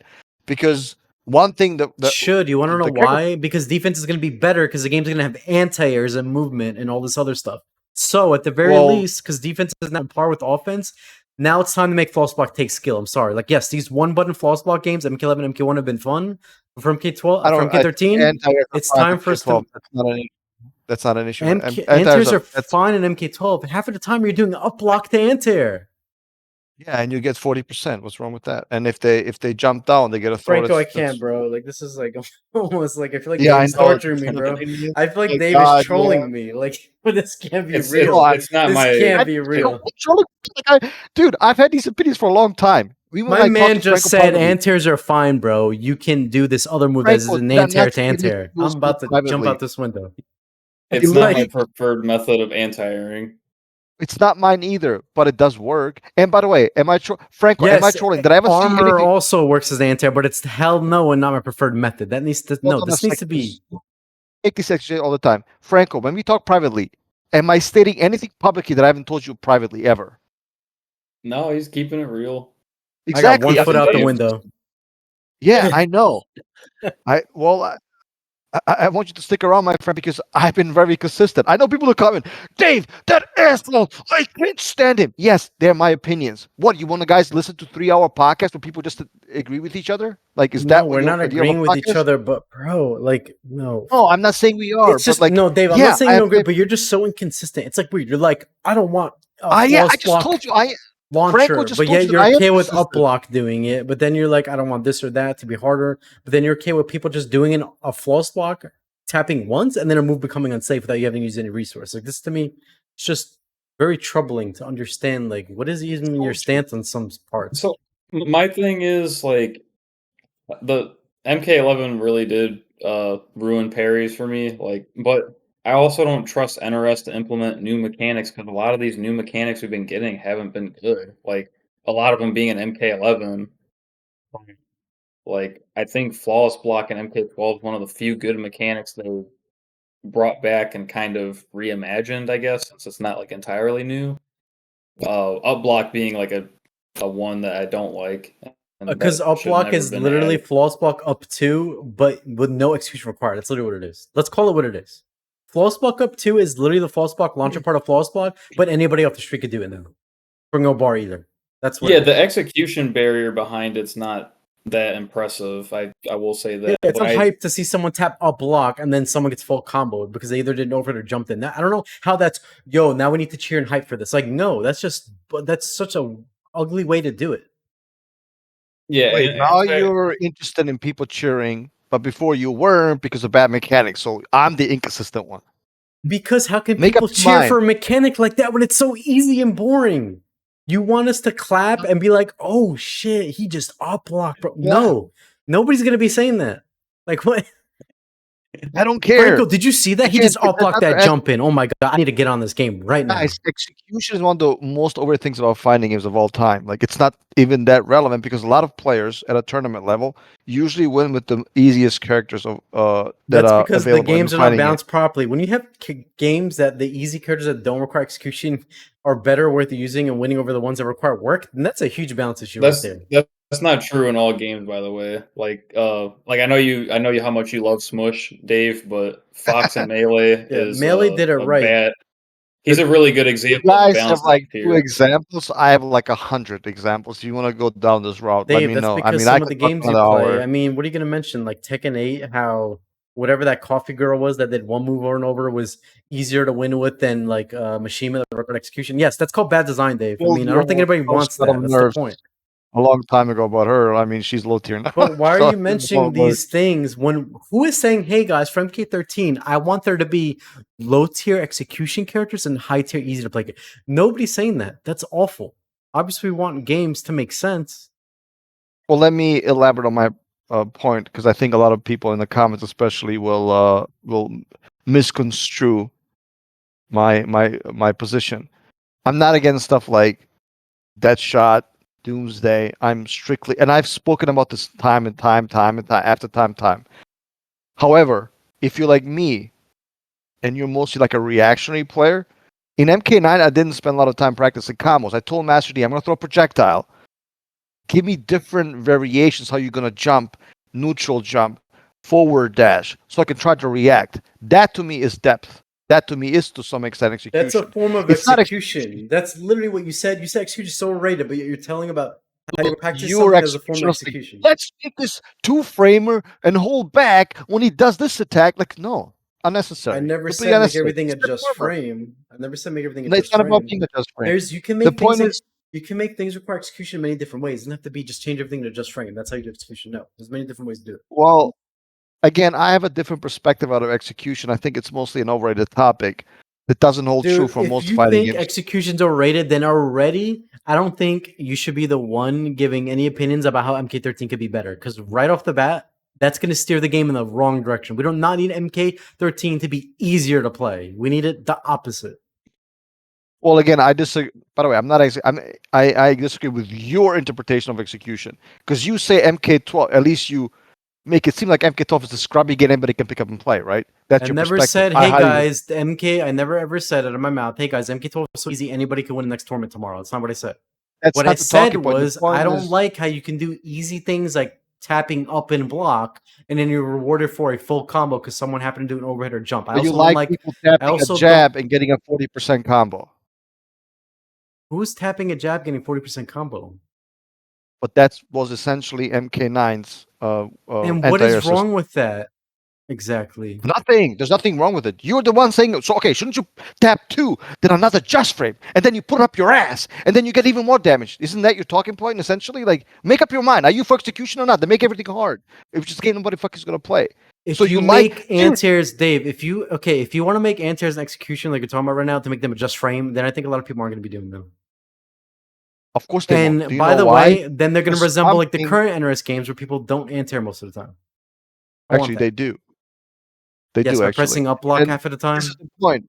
This is why Rio hesitated because he didn't have an answer. Like, there's no such thing as. No, my answer is this: execution you need to know the spots to put execution. Should you make anti-airs a just frame like you're saying? No, Exactly. no. Exactly. Here's the thing, but having a defensive mechanic that removes most of chip, at the very least, can you guess what I'm going to do and block accordingly? The fact that you could tap block, and if I do a low, overhead, mid, whatever, you floss block, that's crazy to me. No. It should be you need to time, am I going for a low attack, you floss block, or a mid? If I'm going to poke you, you need to guess, am I Honestly, doing a down 1 or a down 3? You didn't even address the main issue, which is the fact that It's not the stuff that You Frank. said, why is it easy to anti-air? You want to know why it's easy to anti-air? Because it's easy to jump. If you want anti-airs to be hard, then okay. Then let's make it fair on both sides. I want you to execute just frame just to jump off the ground, since you want anti-airs to be a just frame. Let's do it both ways. It's about balance. And also, you didn't even mention the actual quote unquote victims that flawless block hurts. It's not the whatever everybody's flawless blocking everybody's strings. It's the fact that obviously fireballs are the easiest to flawless block. You can see them coming, right? And MK1 doesn't have a low sonic boom, a fast sonic boom, right? So it's very easy to flawless block projectiles and essentially stop the zoner from building meter, which is fine. So should that require skill? I think there's a basis for an argument. Yes, I And think with all due respect, fireballs. when you don't play the game, you don't know this stuff because you talk about something you don't understand. Well, can you let me? Well, I think fireball should be a just frame. If you want to flawless block that, because you have a lot of time to see it coming.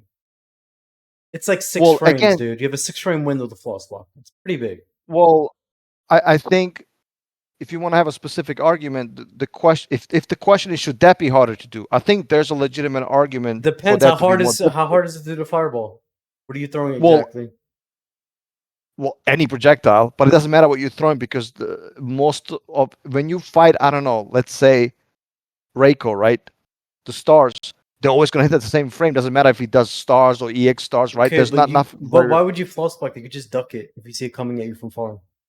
Well, you can't because the meter version hits mid. Okay, but can't you see from far if he's doing meter burn or not? Don't you have time to see it before it gets far? Yes, but they usually do it in the neutral, right? Because that's when the move is at strongest. Because the closer it is to you, yes, the less time you have to react. So then it sounds like he's not really zoning with it. He's using it more of an extension of his footsies. Well, I'm just giving an example. He's not actually keeping it out with stars. He's just using it to sometimes use occasionally in footsies. Give an example. You can use Quan Chi as an example too if you want. But Quan Chi, when he activates the purple portal and throws the multiple skull at you from afar, it's always the same timing. But he has other fireballs that he can do, like an instant aerial fireball that will hit at a different frame. So it will, hit at a different frame. So it's difficult for you as a defender to flawless block. Not to mention he can hit you with the full screen over at any time. So that's why he is better zoning than Franco thinks. But that's a different conversation for another time. Anyway, I think we've been going for too long. I think it's time to wrap it up because I have to go. I agree. Okay, so any closing statements, Franco? Because I know you haven't said anything in a few minutes. No, it was just cool to be on your podcast again and just hear from you for the first time in a long time, and it was cool catching up with all of us. Wish Tom could have been here longer, but yeah, check out the other episodes of this podcast, and we'll be on the Nexus podcast, me and Dave and some other guests, and yeah, that's it for me. Guys, look forward to that. And this has been a droll episode. Like Franco said, it would have been nice to have Tom on longer, but it's difficult to have Tom be on and stay on for a bit because he has kids and job and all that. So I understand why he doesn't usually have time to do any of this. Dave, would you like to say anything before I end it? No, just thank you for listening. Check out King Junior's, aka Burrito Voorhees' podcast. We do talk a lot more about this stuff, and I think in even more detail because we still play MK1, and I'm going to continue playing it, and I will try Legacy, and hopefully it's going to be playable into some of the stuff that Rio mentioned in this video a while ago. Yep. So guys, thank you so much for listening to episode 38. Thank you a lot, Franco, for coming on. Thank you, Dave, for being here, and thanks to Tom as well for being on. We'll see you guys in the next episode. Please let us know your opinions on how you guys feel in the comments on any of these discussions. What do you guys want to see from MK13? What do you guys not want to see? Thank you again for watching.